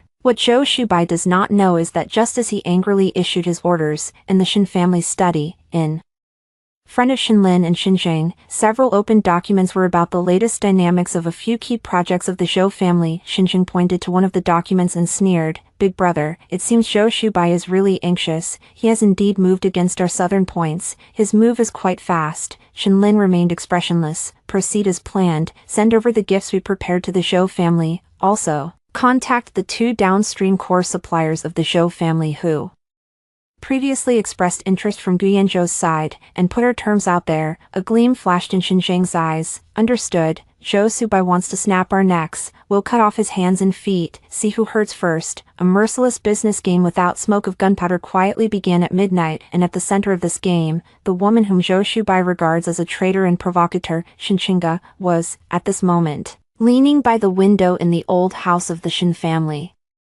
Watching the increasingly heavy snow outside, the phone screen lit up, and a text message came from an unfamiliar number, with only a few short words. "Performance is passable. Watch and see what happens. Gu," from Gu Yanzhou. I looked at that scant number and turned off the screen. The storm is coming, but this time, I am no longer Mrs. Zhou who can only hide in a glamorous cage, waiting to be abandoned or begged for. I am Shinchinga. I will take back everything that belongs to me in this storm. 3. Days after the museum's press preview, City B experienced the heaviest snowfall since winter began. The world was clad in silver, the cold biting to the bone, but inside the Shin family's old mansion it was warm and cozy. The atmosphere differed from the tense standoff of the past few days, more relaxed, as if sitting firmly on the fishing platform. The pressure from the Zhou family came quickly, but the Shin family's prepared counterattack was faster and more accurate. Shin Lin and Shin Zheng joined forces, not only easily resolving Zhou Subai's obstructions against several Shin family projects in the south, but also cutting off two important raw material supply channels for the Zhou family. Moreover, taking advantage of the pretext of an environmental flaw, they dragged a long-planned port expansion project of Zhou's into a lengthy review process. There are no secrets in the business world. News that the Zhou family's expedition failed and that they would gain nothing from their attempts spread through the relevant circles as if they had wings. Spreading quickly, the gossip about Zhou Subai acting impulsively for a woman, his ex-wife, then getting slapped with consequences and becoming a laughingstock, also spread widely. On the Shin side, things were steady and solid, although there was no longer direct contact with Gu Yanzhou. The signal from Gu Yanzhou's scene at the gallery's exhibition was enough for many people to reassess the Shin family's weight. Some originally wavering partners became noticeably more positive. A few projects previously obstructed by Zhou secretly suddenly found a turnaround. Father Shin Guofeng's face finally showed a hint of satisfaction. Eldest son Shin Lin and second son Shin Zheng, busy as they were, looked at me with a new level of genuine recognition and attention. I was no longer just the sister who needed protection and was wronged, but the Shin Chinga who could truly help the family break the deadlock. But in my heart I know that all of this rests on Gu Yanzhou's faint, almost imperceptible attitude. He is like the sword of Damocles hanging over my head, unknown when it will fall, and unknown in what way it will fall. I must seize the time to consolidate my position and value. So, when my assistant told me that the CEO of the tech company I previously invested in as an individual was coming to B-City on a business trip and wanted to meet me to discuss the company's next round of financing and listing plans, I agreed immediately. That's a completely my own industry, unrelated to the Shin and Zhou families, and one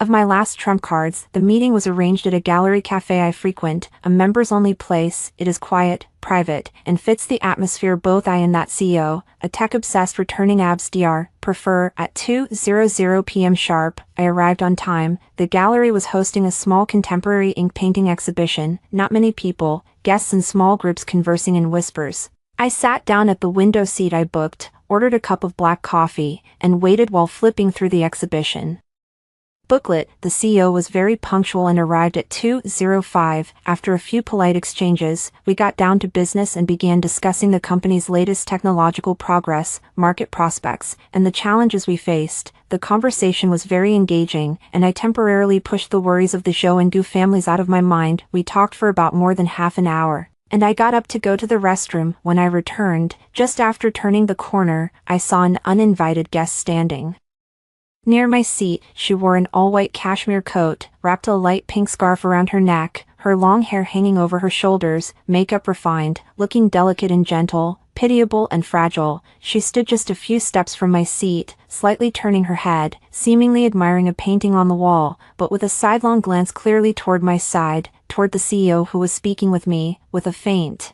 almost imperceptible smile that carried curiosity and superiority. My heart sank a little, yet I showed no sign of it at all. How could she be here? A coincidence, or deliberate? The CEO clearly noticed this unfamiliar woman who had lingered nearby for a while. He politely nodded towards Sun Yanwei, then looked at me with a hint of confusion. I returned to my seat and forced a smile at the CEO. Dr. Zhang, where did we leave off? Oh, about the lead investor for the series of financing. I tried to ignore Sun Yanwei and continue our conversation. However, Sun Yanwei obviously doesn't intend to bump into us by accident. She gently turns around, her face showing just right surprise and joy at the right moment, her voice soft, with a touch of uncertainty. Chinga, is it really you? I thought I'd misread it just now. With her words, my conversation with Dr. Zhang was naturally interrupted. I put down the documents in my hands, looked up at her, and wore little expression on my face. Miss Su, what a coincidence. Suni Wei stepped closer gracefully, her eyes shifting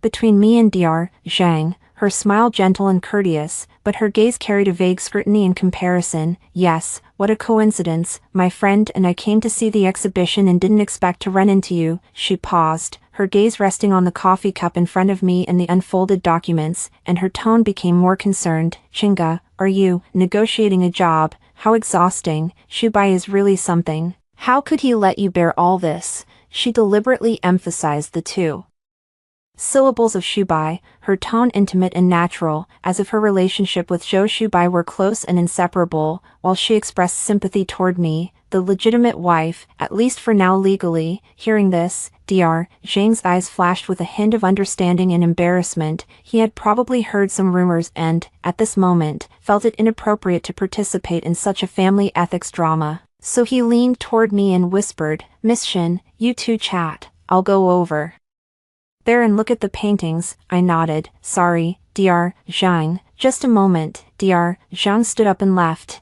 heading to the other end of the exhibition hall, the gentle smile on Su Nianwei's face. After Dr. Zhang turned away, subtly deepened a notch, and the triumph and provocation in her eyes almost sparkled out. She even naturally sat down in the empty seat opposite me, as if we were old close friends. "Chinga, you're going back to Be City by yourself. Why didn't you tell Shubai and me? We were all quite worried about you." She cupped the hot water just brought over by the waiter with both hands, her tone full of sincere reproach. "That night when Shubai came to pick me up, it wasn't his fault. I was new to everything here, landed and was panicking. Luckily there was him. I didn't expect you to misunderstand and get so angry, even running back to your hometown in the middle of the night." Sigh. "It's all my fault when I think about it." She lowered her eyelids, her long eyelashes fluttering, looking self-reproachful and wronged. The gallery was very quiet, and although our conversation wasn't loud, several nearby guests who were also drinking coffee and looking at paintings had begun to glance over, and their ears pricked up quietly. I leaned back in the chair, watching her perform quietly. There was no anger in my heart, only a cold and bored detachment like that of a clown jumping around. "Misunderstanding." I repeated the word quietly. "Miss Su, what concerns between Su and Zhou Shubai is our marital business. And it doesn't seem like it's up to you, a foreigner, to judge whether it's a misunderstanding." Su Nianwei's complexion slightly stiffened, but she soon recovered. She raised her eyes, and her eyes teared a little. "Chinga, don't say it like that. I know you resent me. Su and I really don't have anything between us. We're just good friends. He takes care of me. Just thinking about past entanglements, feeling owed to me. If you want to blame someone, blame me, not Su White. He's in the middle and is also very uncomfortable." What a clever move to retreat in order to advance, so pitiful and touching, even taking all the blame onto herself, making Zhou Shubai appear more devoted to feelings and righteousness, while I become the unreasonable, petty, embittered wife. There were already people nearby whispering, and the look in my eyes carried a hint of disagreement. Seeing this, Su Nianwei's eyes flashed with a hint of smugness, and her tone became more candid. "Chinga, let me give you some honest advice. Don't cause trouble. Do couples have lingering grudges overnight? Hubai, actually Subai, probably a name, in context, is a person's name, so keep as Subai. He cares about you in his heart. It's just that he's cool on the outside and warm inside, not very good at expressing it. Look, for your sake, he hasn't slept well or eaten well these days. He's neglected company matters. He's pale and worn out. Even if you don't feel for him, think about the two families' cooperation. If things blow up, it will be bad for everyone." Her words plainly urge peace, but secretly she is accusing me of childishness, of not considering the bigger picture, even pointing out that Zhou Subai has grown pale for me, implying I do not appreciate the good fortune. Oh, I raised my brows slightly, looking at her. "Miss Su knows my husband's schedules and condition very well, more than I, as his wife, even know in detail." Su Nianwei's face changed again, and she waved her hands frantically. "No, I'm not. I was just talking about it with a friend. Chinga, don't overthink it. I really just want you two to be okay, want us to be okay." I suddenly let out a light laugh, not loud, but with an indescribable chill. "Miss Su, 3 years ago, you took 300,000 from the old Mrs. Zhou, and when you promised to leave Zhou Shubai and go abroad, was that also your way of saying I want you to be okay?" That remark was like a thunderbolt exploding in the quiet gallery. The blush on Su Nianwei's face suddenly drained completely. She widened her eyes in disbelief, staring at me, her lips trembling. "You, what are you talking about? 3 million, I don't have it. all the surrounding whispers stopped, and countless eyes focused on us with shock and excitement. This is a earth-shattering scoop. I leisurely took out my phone from my purse, opened an audio file, then turned up the volume and placed the phone on the table. A somewhat sharp voice, belonging to a middle-aged woman, clearly came through. Although it had been edited, those who knew her could still recognize it as the voice of Zhou Shubai's mother, the old madam of the Zhou family. Miss Su, you are a smart person. Shubai's future cannot be ruined by you. Here is 3 million. Take it, leave Shubai, leave the country, never come back, and do not contact him again, otherwise, you know the methods of our Zhou family. Then came a restrained, choked voice from a young woman, the voice of Su Nianwei, though younger and less polished than now, the tenor unchanged. And I and Shubai truly love each other. Truly, old lady Zhou sneered. Truly worth how much? Su Nianwei, look at your own family background, and look at the miss from the Shin family. What can you compare with her? Staying by Shubai's side will only drag him down. Take the money and go. It's best for both of you. Remember your promise. The audio cuts off here abruptly. The gallery was deathly silent. Everyone looked at Su Nianwei, whose face was pale as paper and who was trembling violently all over. This recording is one of the gifts Gu Yanzhou had someone deliver to me. It is said that an elder servant from the Zhou family who handled this matter secretly recorded it. Later, for some reason, he left the Zhou family and it eventually fell into Gu family hands. The authenticity is beyond doubt. I tucked away my phone and looked at the tremulous Su Nianwei. My voice was clear and cold, every word like a nail hammered with ice. Su Nianwei, back then for 3 million you could betray love without hesitation, abandon Zhou Subai, now seeing him succeed in fame, coming back with your face in apologetic pity, using his guilt to provoke our marriage. On our wedding anniversary, you timed it to land early. One phone call could make him abandon me. Are you really afraid, or are you eager to proclaim sovereignty? To see just how fragile I, Mrs. Zhou, really am. You keep saying you're just a friend and that you want us to be well, so now you sit here, and every word you say to me, every expression you make, is it to reconcile, or to flaunt? Is it self-blame, or a knife in my heart? I stood up, looking down at her with a gaze that was like a knife. Put away your fantasy of being a white lotus. I know you inside out. Zhou Subai may still be pining for the old feelings and blinded by you, but in my eyes, Shinchinga, there is no room for sand, and I will not tolerate a woman as calculating and fickle as you. Whether I divorce Zhou Subai or not is our business, but you, Su Nianwei, will never set foot in the Zhou family doorsteps in this lifetime. The old madam of the Zhou family won't agree either. After all, a woman who would sell her feelings for 3 million, who would still dare to want her, now, please, immediately, disappear from my sight. Don't dirty the paintings here. And don't dirty my eyes either. Su Nianwei seemed to have been drained of all strength, collapsing into the chair. The exquisite makeup on her face couldn't hide the pallor and despair. Her eyes were unfocused, her lips moving but producing no sound. The surrounding gazes at this moment were full of disdain, mockery, and the excitement of spectators, pricking at her like needles. She suddenly stood up, wanting to flee, but her legs were weak and she nearly fell, staggering, colliding with the table nearby. The cups and plates clattered, drawing more attention. She could bear it no longer, covering her face, releasing a suppressed, nearly broken whimper, then head down, stumbling out of the gallery and disappearing into the snowy expanse. The gallery fell silent for a few seconds, then a roar of more heated discussion erupted. I sat back down and waved to Dr. Zhang, who had been stunned and standing nearby, as if the heart-stopping showdown that just happened never occurred. Dr. Zhang, sorry, a minor personal matter. Sorry to bother you. Shall we continue? Dr. Zhang came to his senses and looked at me with shock and a hint of awe in his eyes.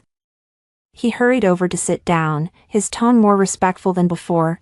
It's all right, Miss Shin, please continue. We restarted discussing business matters, but I could feel that the atmosphere in the gallery had completely changed. Those glances that used to glance at me secretly were no longer curiosity or contempt, but now fear, inquiry, and deep vigilance. Shinchinga was no longer the abandoned rich woman who could be provoked at will by a mistress and swallow her anger. She was a ruthless character who could tear apart the other party's disguise at a single move and ruin them. And behind her, there seemed to be an even more terrifying power supporting her. This message, along with that astonishing recording, will surely spread to every corner it should reach at a faster and faster pace, including that, in a hotel in City B, Zhou Shubai, who is overwhelmed trying to cope with the business defeat and family pressure. Is listening. I lifted the slightly cold coffee and took a small sip, bitter, yet with a lingering aftertaste. Susian Wei, do you still like this gift, Zhou Shubai? I heard you feel sorry for her. I wonder what expression you will have when you hear this recording and see clearly the true face of the pure, flawless white lotus in your heart. I am looking forward to it. Sun Yanwei darted out of the gallery like a frightened rabbit, her ragged exit in the snow and wind becoming the hottest gossip of the afternoon within a small circle in City B, and that recording.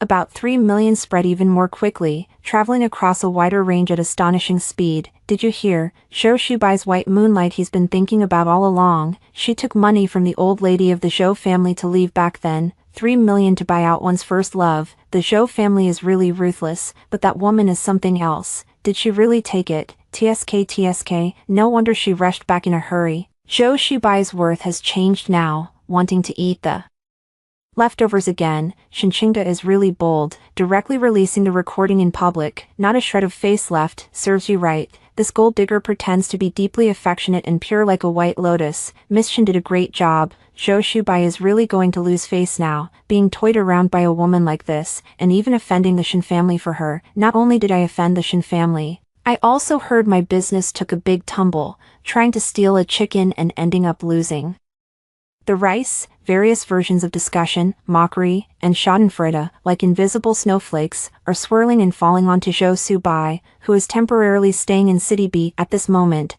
Zhou Subai sits in the living room of a hotel suite, a laptop open in front of him. The screen displays several unfavorable reports and emails, but he cannot bring himself to read a single word. Since the afternoon, his phone has been ringing non-stop. There are anxious reports from company executives, furious questions from his father, tactful probes from business partners, and even a few friends who rarely keep in touch. Bending over backward with concern, all the information points to two central points: business failure, and the recording of Sun Yanwei that sullied his reputation. His face drained from green to white, then to pale, and finally settled into a terrifying iron gray. His temples pounded, and his head ached as if it would crush. He recalled a few hours ago when Sun Yanwei suddenly rushed in to find him, hair disheveled, makeup ruined, eyes swollen and red. As soon as she entered, she threw herself into his arms, incoherently crying about Shinchinga's malice, about how she had designed to trap her, playing a forged recording publicly to humiliate her and ruin her reputation. At that moment he was both shocked and angry, distressed by Sun Yanwei's innocent victim status, and more resentful of Shinchinga's cruel and ruthless behavior. He even immediately wanted to go find Shinchinga to settle scores, but Sun Yanwei cried so pitifully and spoke so incoherently that a faint sense of something odd rose in him. He calmed her down, told her to rest first in the room inside, and then immediately sent people to verify. The verification results haven't come back completely yet, but a few powerful and well-connected friends have hinted to him that the recording is very likely authentic. And as for the money leaving back then when Sun Yanwei departed, it wasn't a secret among a small group of core elders in the Zhou family. It's just that they kept it from him. This realization was like a basin of ice water poured over Zhou Su's gray-white head, mingled with boiling oil. Really? Did Sun Yanwei really take money from his mother, for 3 million? Did she leave him who was at a low point and in most need of support at that time? What should we make of the occasional emails and messages she sent over the years, filled with nostalgia and tenderness? And when she returns this time, insisting over and over that she cannot forget him and that she only needs friends, how should we interpret that? Is it use? Is it deceit? Or, did she really regret it and want to make amends? No. If it's regret and making amends, why doesn't she dare to admit the money taking back then? Why does she keep playing the innocent, forced, deeply loyal victim in front of him? Zhou Shubai isn't stupid. He's just been blinded by so-called old feelings and guilt. When the bloody facts might lie before him, that business-minded, suspicious, and calm part of his thinking begins to spin rapidly, linking and scrutinizing past details one by one. Many details he once overlooked, deemed girls' little worries, are now all becoming dubious. What troubled him even more was the business disaster. The Shin family's counterattack was precise and fierce, striking at several vital points of the Zhou family. Several key partners began to waver, downstream suppliers suddenly cut off, projects bogged down. All of this happened after he had moved against the Shin family. Where could the Shin family come up with such quick reactions and such strong countermeasures? Was it only relying on themselves, or was it really, as the rumors say, that Gu Yanzhou was backing them? Gu Yanzhou, Shinchinga. The moment he thought of that night at the Qinglan Art Museum, of the scene described by others where Shinchinga and Guyanzhou stood side by side, chatting and laughing. Zhou Shubai felt a surge of demonic fire crash and surge in his chest, making his internal organs ache. The wife who used to have his whole heart and eyes on him, who was gentle and obedient, when did she become so unfamiliar, so calm, so lethal? She not only quickly climbed onto a more powerful Guyanzhou, but also flipped him and Su Nianwei into such a humiliating situation at this moment. The door to the suite's inner room was gently pushed open. Su Nianwei had been freshly groomed and dressed in clean clothes, but her eyes were still reddened. Her face pale, looking weak and pitiful, she timidly walked over to Zhou Shubai, extended her hand to pull his arm, her voice choked with tears. "Shubai, you have to believe me, that recording is fake, deliberately synthesized it to trap me. She hates me, hates that you have me in your heart, so she used such a vicious method. If it were before, seeing her like this, Zhou Shubai would have softened his heart long ago and would have trusted her without hesitation, stood up for her, but at this moment, as he looked at her pitiable face and heard her stubborn defense still insisting, what flashed through his mind was the young, calculating voice from the recording, and the coincidences over the years when she had hovered near yet far away, appearing whenever his life showed a hint of improvement. He did not immediately console her as usual. Instead, he raised his eyes, his gaze complex as he looked at her, his voice somewhat hoarse. "Nianwei, I'll ask you only once, back then, did you take money from my mother?" Su Nianwei's pupils suddenly constricted, and her body trembled imperceptibly. She opened her mouth, tears instantly welling up. "Subai, don't you believe me either? How could you ask me this, after all these years of our relationship? Answer me." Zhou Subai cut her off, his tone carrying a coldness and weariness she had never heard before. "Yes or no?" Su Nianwei's cry choked in her throat. She looked at Zhou Su's eyes, no longer full of trust and pity, but now bloodshot with scrutiny. She knew that no amount of performances and tears would easily get past him. She knew Zhou Su too well. Once he started to think rationally, those emotional tactics would be greatly diminished. I had no choice at the time either." She suddenly collapsed to the ground, covering her face and crying, "Your mom forced me. Something happened at my house. We urgently needed money. I didn't leave you on purpose. Shubai, I really didn't mean to. I regret it. I regret it every day, so I came back. I just want to make amends, to be by your side, even if only as a friend." She finally admitted it in a roundabout way, although still trying to justify it to myself. "I admit that I took the money." Zhou Shubai closed his eyes, took a deep breath, and exhaled slowly. The last thread of luck and self-deception was completely shattered. The corner in his heart that belonged to youthful, beautiful memories collapsed with a thunderous crash, shattering into a field of cold, scattered fragments. What he had never stopped thinking about, and felt he had been wronged by, was nothing more than a transaction that had long since been price-tagged, then unilaterally torn up. He, like a fool, had been kept in the dark for 3 years, and for this seller, had personally ruined his marriage, made enemies of people he shouldn't have, and ended up with a failed business and a ruined reputation. Ridiculous. It's so ridiculous. Go. Zhou Shubai opened his eyes, his voice full of endless weariness and indifference. "Right now, leave City B. From now on, never appear in front of me again." Su Nianwei suddenly lifted her head, looking at him incredulously. "Subai, you can't treat me like this. I know I was wrong. I really know I was wrong. Give me one more chance.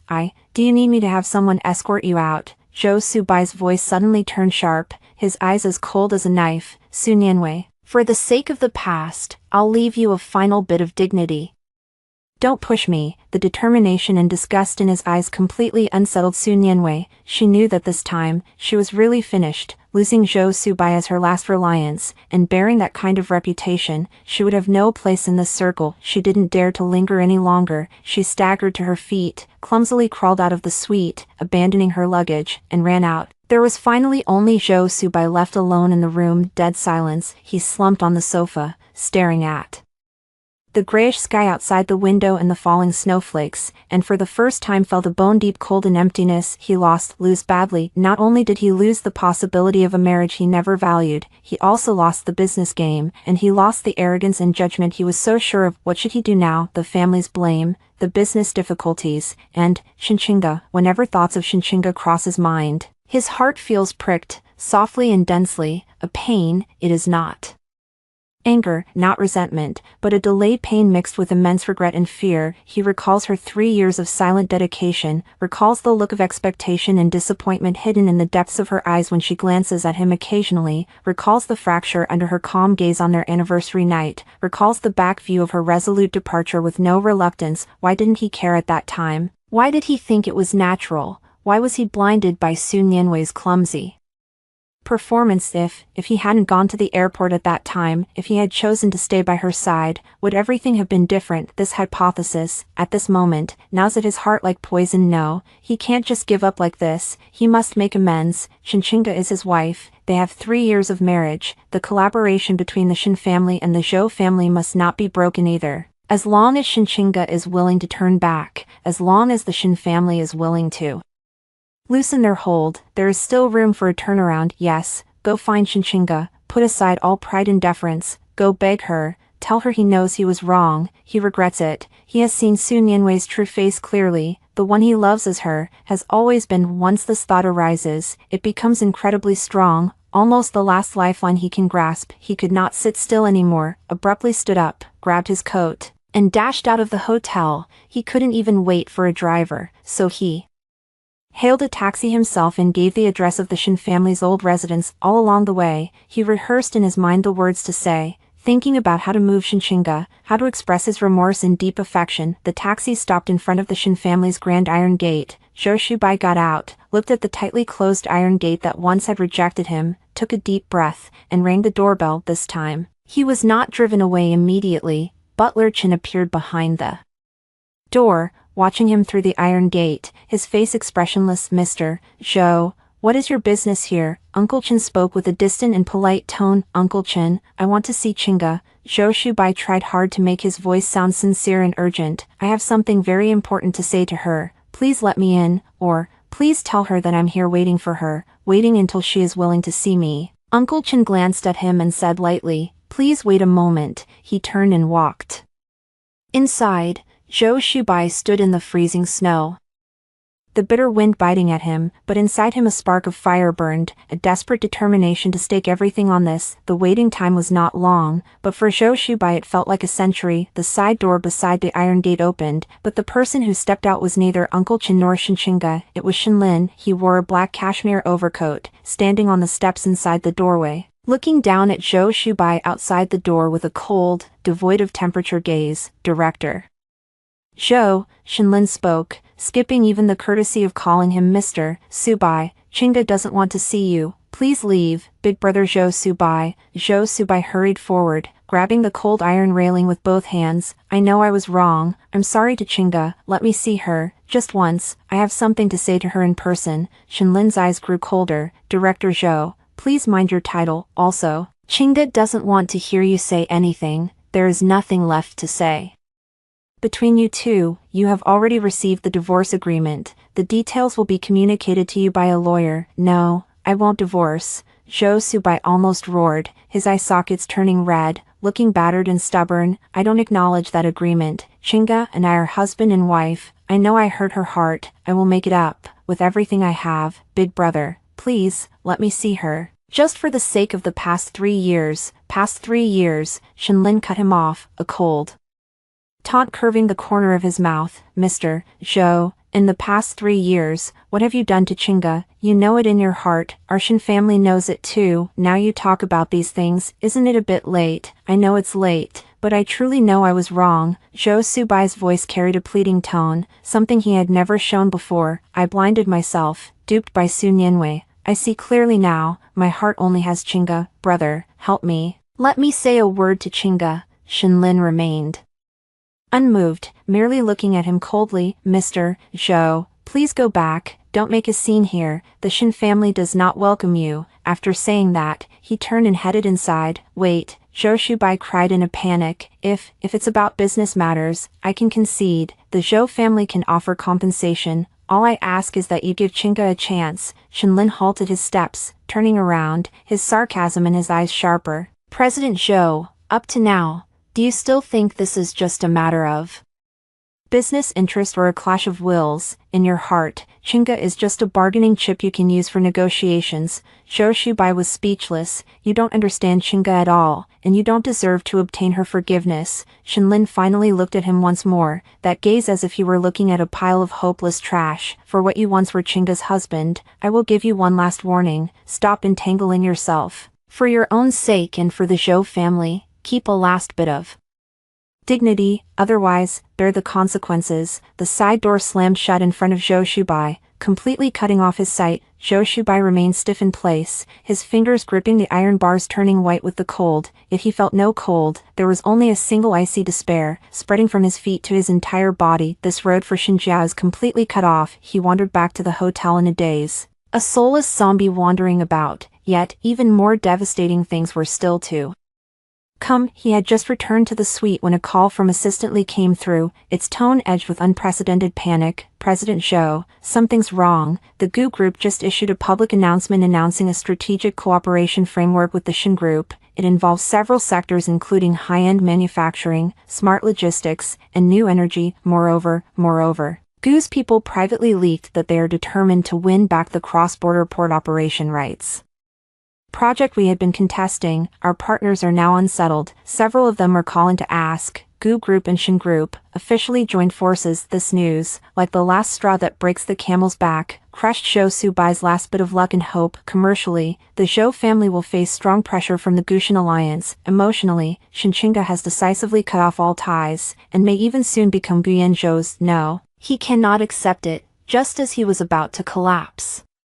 Not knowing what to do, the doorbell rang. He charged over as if grabbing a lifeline and opened the door, only to find a hotel attendant standing outside, holding a white envelope that was designed with exquisite simplicity. Mr. Zhou, this was sent by a Mrs. Shin and is addressed for your personal opening. MS. Shin, Shinchinga. Zhou Subai's heart leaped suddenly, almost snatching the envelope. Chinga. Had she finally agreed to talk to him? Had she had a change of heart? His fingers trembled as he impatiently tore open the envelope. Inside was a card with the same simple design and superb texture, but not the mere words he expected, but rather a card, an engagement invitation. The gilded font, under the lights, glaringly clear, tentatively scheduled for December 28th in the Gregorian calendar, Saturday, for Miss Shinchinga and Mr. Guyanzhou's engagement ceremony. We respectfully invite Mr. Zhou Xuetyan to honor us with his presence. Time, 6:00 p.m. Location, Shishan Qingshui Yuan. Below the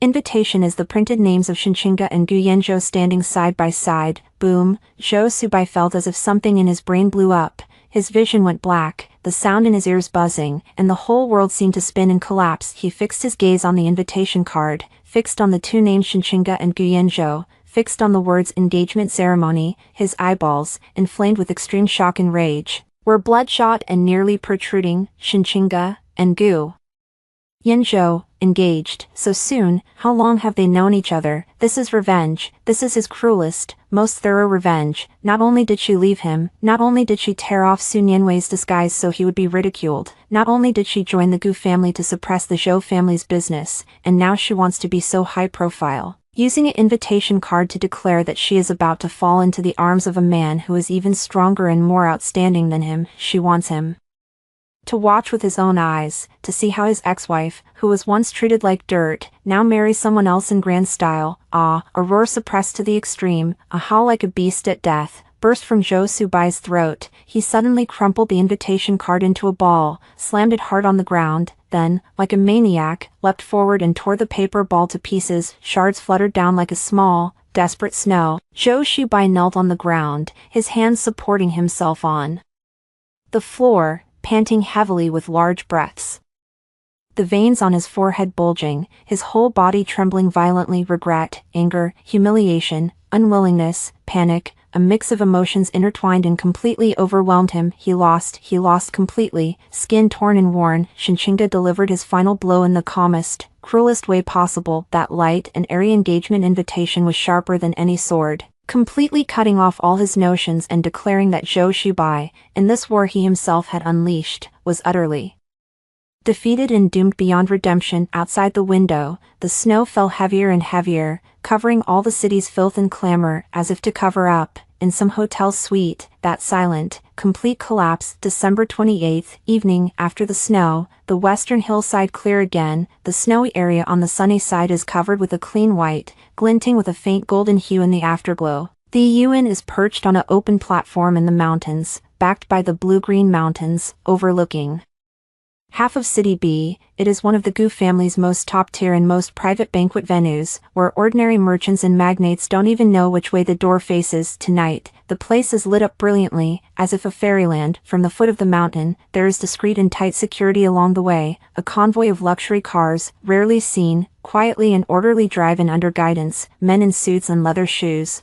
with extraordinary bearing, women in elegant gowns, jewelry and opulence. Everyone who is invited here carries a proud, excited reserve on their faces, a sense of honor. Miss Shinchinga, the eldest Miss Shin, and Gu Yanzhou, the head of the Gu family, engaged to be married in just half a month. This news swept through the upper circles like a hurricane, from the initial disbelief and shock, to the corroboration of the joint announcement by the Gu and Shin families, and now to the tangible, incredibly luxurious engagement invitation that has landed in people's hands. Everyone has had to accept this jaw-dropping fact that Mina's wife, who was abandoned by Zhou Subai for his first love, did not disappear in shame. Instead, she stepped into a higher echelon than the Zhou family, with an even more dazzling and unattainable aura. As for Zhou Subai and his white moonlight Sun Yanwei, who had become a joke, they have become the most bitter and also the most thought-provoking background footnotes to this grand ceremony. The Yuan main banquet hall was arranged as a fusion of ice and snow fairy tale with Eastern elegance. A gigantic crystal chandelier refracts crystalline light, rare white orchids and emerald bamboo pepper the surroundings, and the air flows with the soothing, graceful live band performance. The guests converse in low voices, their eyes occasionally, subtly glancing toward the entry,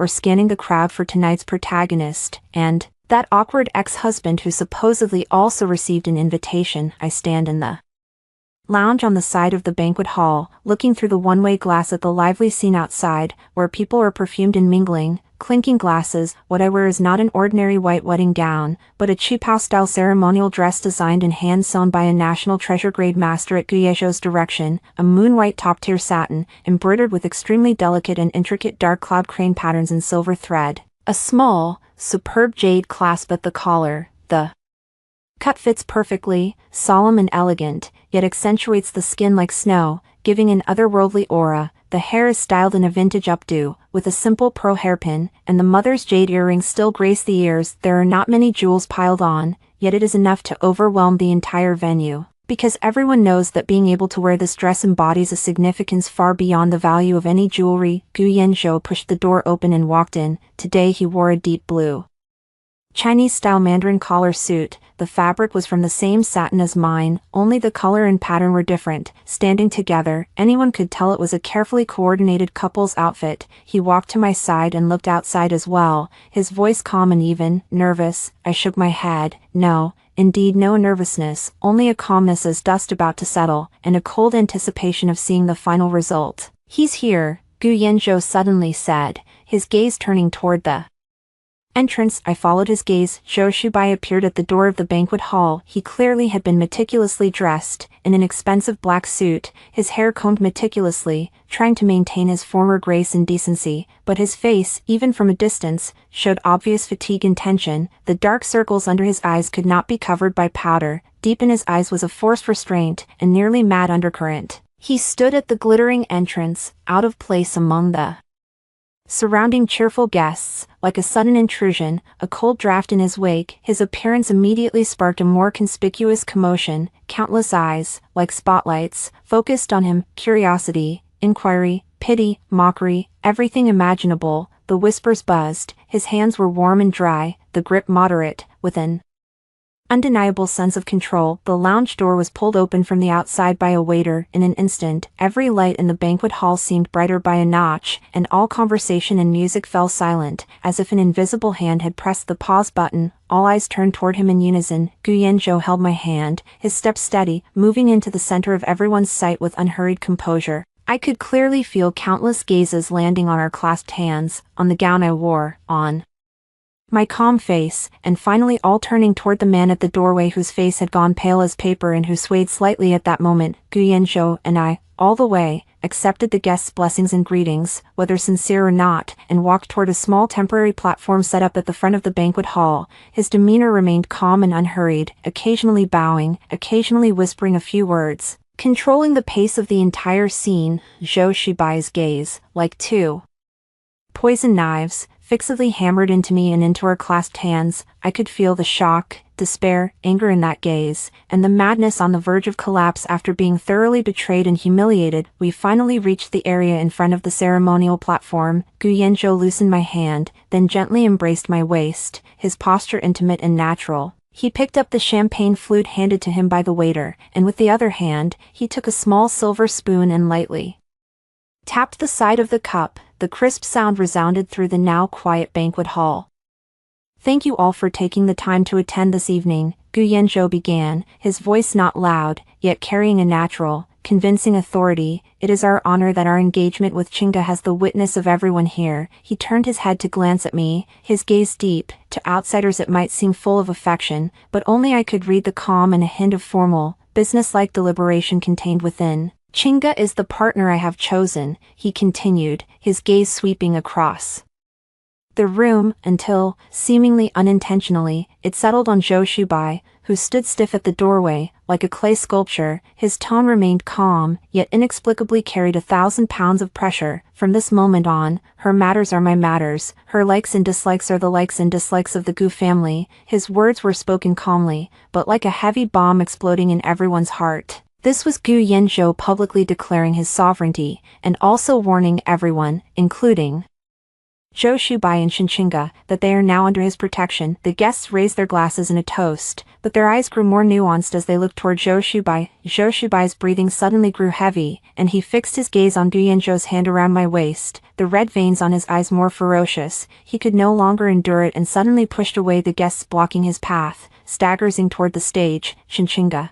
He roared my name, his voice hoarse and cracked, sounding especially jarring and abrupt in the quiet banquet hall. Everyone's eyes instantly focused on him, filled with astonishment and the excitement of watching a show. Gu Yanzhou did not wrinkle his brow at all, only gently raised his hand. Immediately, 2 guards dressed in black suits, quick as leopards, appeared from somewhere, one on each side, seemingly polite but actually firm, stopping in front of Zhou Shubai and keeping him several steps away from the stage. "Mr. Zhou," one of the bodyguards spoke, in a flat tone, "please stay calm and do not disturb Mr. Gu and Miss Shin. Get out of the way." Zhou Shubai completely lost his sanity, trying to push the bodyguard aside, but his strength was no match for the professionals, held firmly, and he could only struggle in vain, like a trapped animal. His eyes were reddened. Over the bodyguard's shoulder he glared at me, his expression filled with pain, pleading, and the last stubborn spark of madness that refused to die. "Qingge. Qingge, look at me," he cried out. "I know I was wrong, I really know I was wrong. I closed my eyes to the truth. I'm a damn fool. Give me one chance, just one, I beg you." His voice quivered with tears. The once proud and arrogant man, now under the public gaze, tears streaming down, his dignity collapsed, all to win back a woman whom he himself had already pushed away. The banquet hall was silent, and everyone held their breath, watching this unexpectedly but brilliantly exquisite scene of the ex-husband causing a scene at the engagement party. I didn't say a word, only watched him calmly, watching his current embarrassment, watching the genuine remorse and pain in his eyes. My heart felt icy and calm, without any ripple. Belated affection is more vulgar than grasp. Moreover, in this affection, how much of it stems from a reluctance to lose, how much from commercial and face-saving defeats, and how much is truly realizing how much he has hurt me? I'm afraid even he can't tell. Gu Yanzhou's hand around my waist tightened slightly, like a silent reminder and support. He stepped forward half a step, shielding me behind him, his gaze toward the frenzied-looking Zhou Shubai. "Mr. Zhou," Gu Yanzhou spoke, his voice not loud, but with a coldness that could freeze 1,000 miles. "Today is a good day for me and Qingge. What do you mean by shouting and disturbing the guests here?" Gu Yanzhou, Zhou Shubai abruptly turned to him, his eyes filled with venom. "It's you, it's you who took advantage of the opportunity, it's you who forced her with a trick. Qingge doesn't love you at all, she's just angry for a moment, taking revenge on me." "Oh," Gu Yanzhou's brows lifted slightly, as if he had heard something amusing. He turned his head, his gaze toward me soft, to outsiders' eyes, his voice low but clear enough for those nearby to hear. Chinga, tell Mr. Zhou, are you doing this of your own accord, or did I force you? Everyone's eyes focused on me again. I looked into Zhou Shubai's eyes, filled with despairing hope, and spoke slowly and clearly. Mr. Gu didn't force me, it was me, Shinchinga, who voluntarily chose Mr. Gu Yanzhou as my future husband. Every word felt like a dull knife, slowly and steadily carving away Zhou Shubai's last hope. His face instantly turned pale, his lips trembled, but he could not utter a sound. As for revenge, I paused, meeting his eyes that suddenly lit with a faint glow, and continued in that calm, even tone. Zhou Shubai, you overestimate yourself. Leaving you was the best decision I've ever made. Getting engaged to Yan Zhou is because he's worth it, and because I, Shinchinga, want to start a new chapter in my life. You, and the unpleasant things of the past 3 years, have long been behind me. They're not worth wasting any more of my emotions, let alone revenge, a complete rejection, a complete disdain. What hurts more than hate is being ignored. Zhou Shubai seemed to lose the last scrap of strength, collapsing suddenly. If it weren't for his bodyguards, he would have fallen to his knees. He looked at me with an empty gaze, as if his soul had already been drained. Gu Yanzhou no longer looked at him, turning to the guests and raising his cup, a small interruption that has made everyone laugh. Please continue. The music resumed, the waiters shuttled to present fine wines and delicacies, and the guests gradually returned to their chatter, yet that gaze still glanced at the loser who had been half supported by bodyguards, led out of the banquet hall in a daze. From time to time, with various complicated emotions, Zhou Shubai was taken away, like an abrupt farce. It started suddenly and ended in a flurry of awkwardness. No one paid attention to him anymore. Tonight's protagonist is me and Gu Yanzhou. Gu Yanzhou lowered his head and said softly in a voice only the two of us could hear, well handled. I did not respond, only raised the wine glass and took a sip of champagne. The cold liquid slid down my throat, with bubbles. The banquet continued. Gu Yanzhou, with me by his side, navigated gracefully among the guests, accepting wave after wave of blessings and compliments. I looped my arm through his, wearing a poised yet slightly distant smile, playing the role of a qualified Gu Yanzhou's fiancé. I know that from tonight on, the name Shinchinga will be completely bound to Gu Yanzhou. I will gain unprecedented resources, status, and protection, and the Shin family will rise to a new level because of this.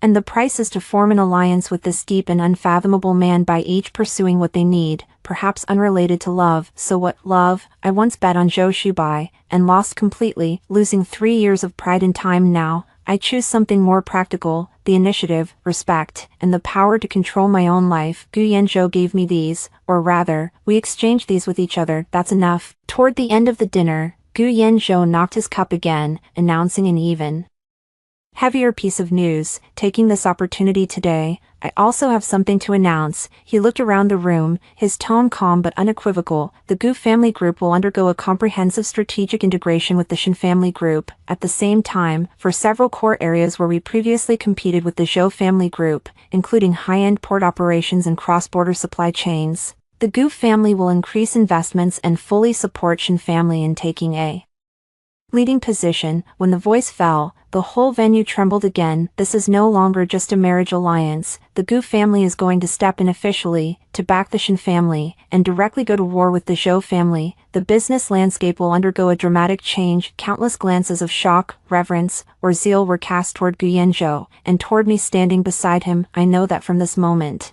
the Zhou family's defeat is almost certain, losing Shin family as an ally, even turning into an enemy, and meeting the Gu family as an even more formidable opponent. Zhou Subai and his father are about to face ruin, and I, Shinchinga, will be the most crucial primer in this great upheaval, and also one of the biggest beneficiaries. The banquet finally dispersed. After sending off the last batch of guests, Yuan regained its tranquility. The snowlight reflected the moonlight, a scene of clarity. I stood in the colonnade, watching the distant city lights. Gu Yanzhou walked over, standing beside me, also looking into the distance. He no longer held me. There remained a polite, distant distance between us. Do you regret it? He suddenly asked. Not at all, I answered without the slightest hesitation. Good, he nodded. Pleasant cooperation, Miss Shin. Pleasant cooperation, Mr. Gu. We looked at each other once, and in each other's eyes we saw a clear calm, rationality, and a definite sense of control over the future.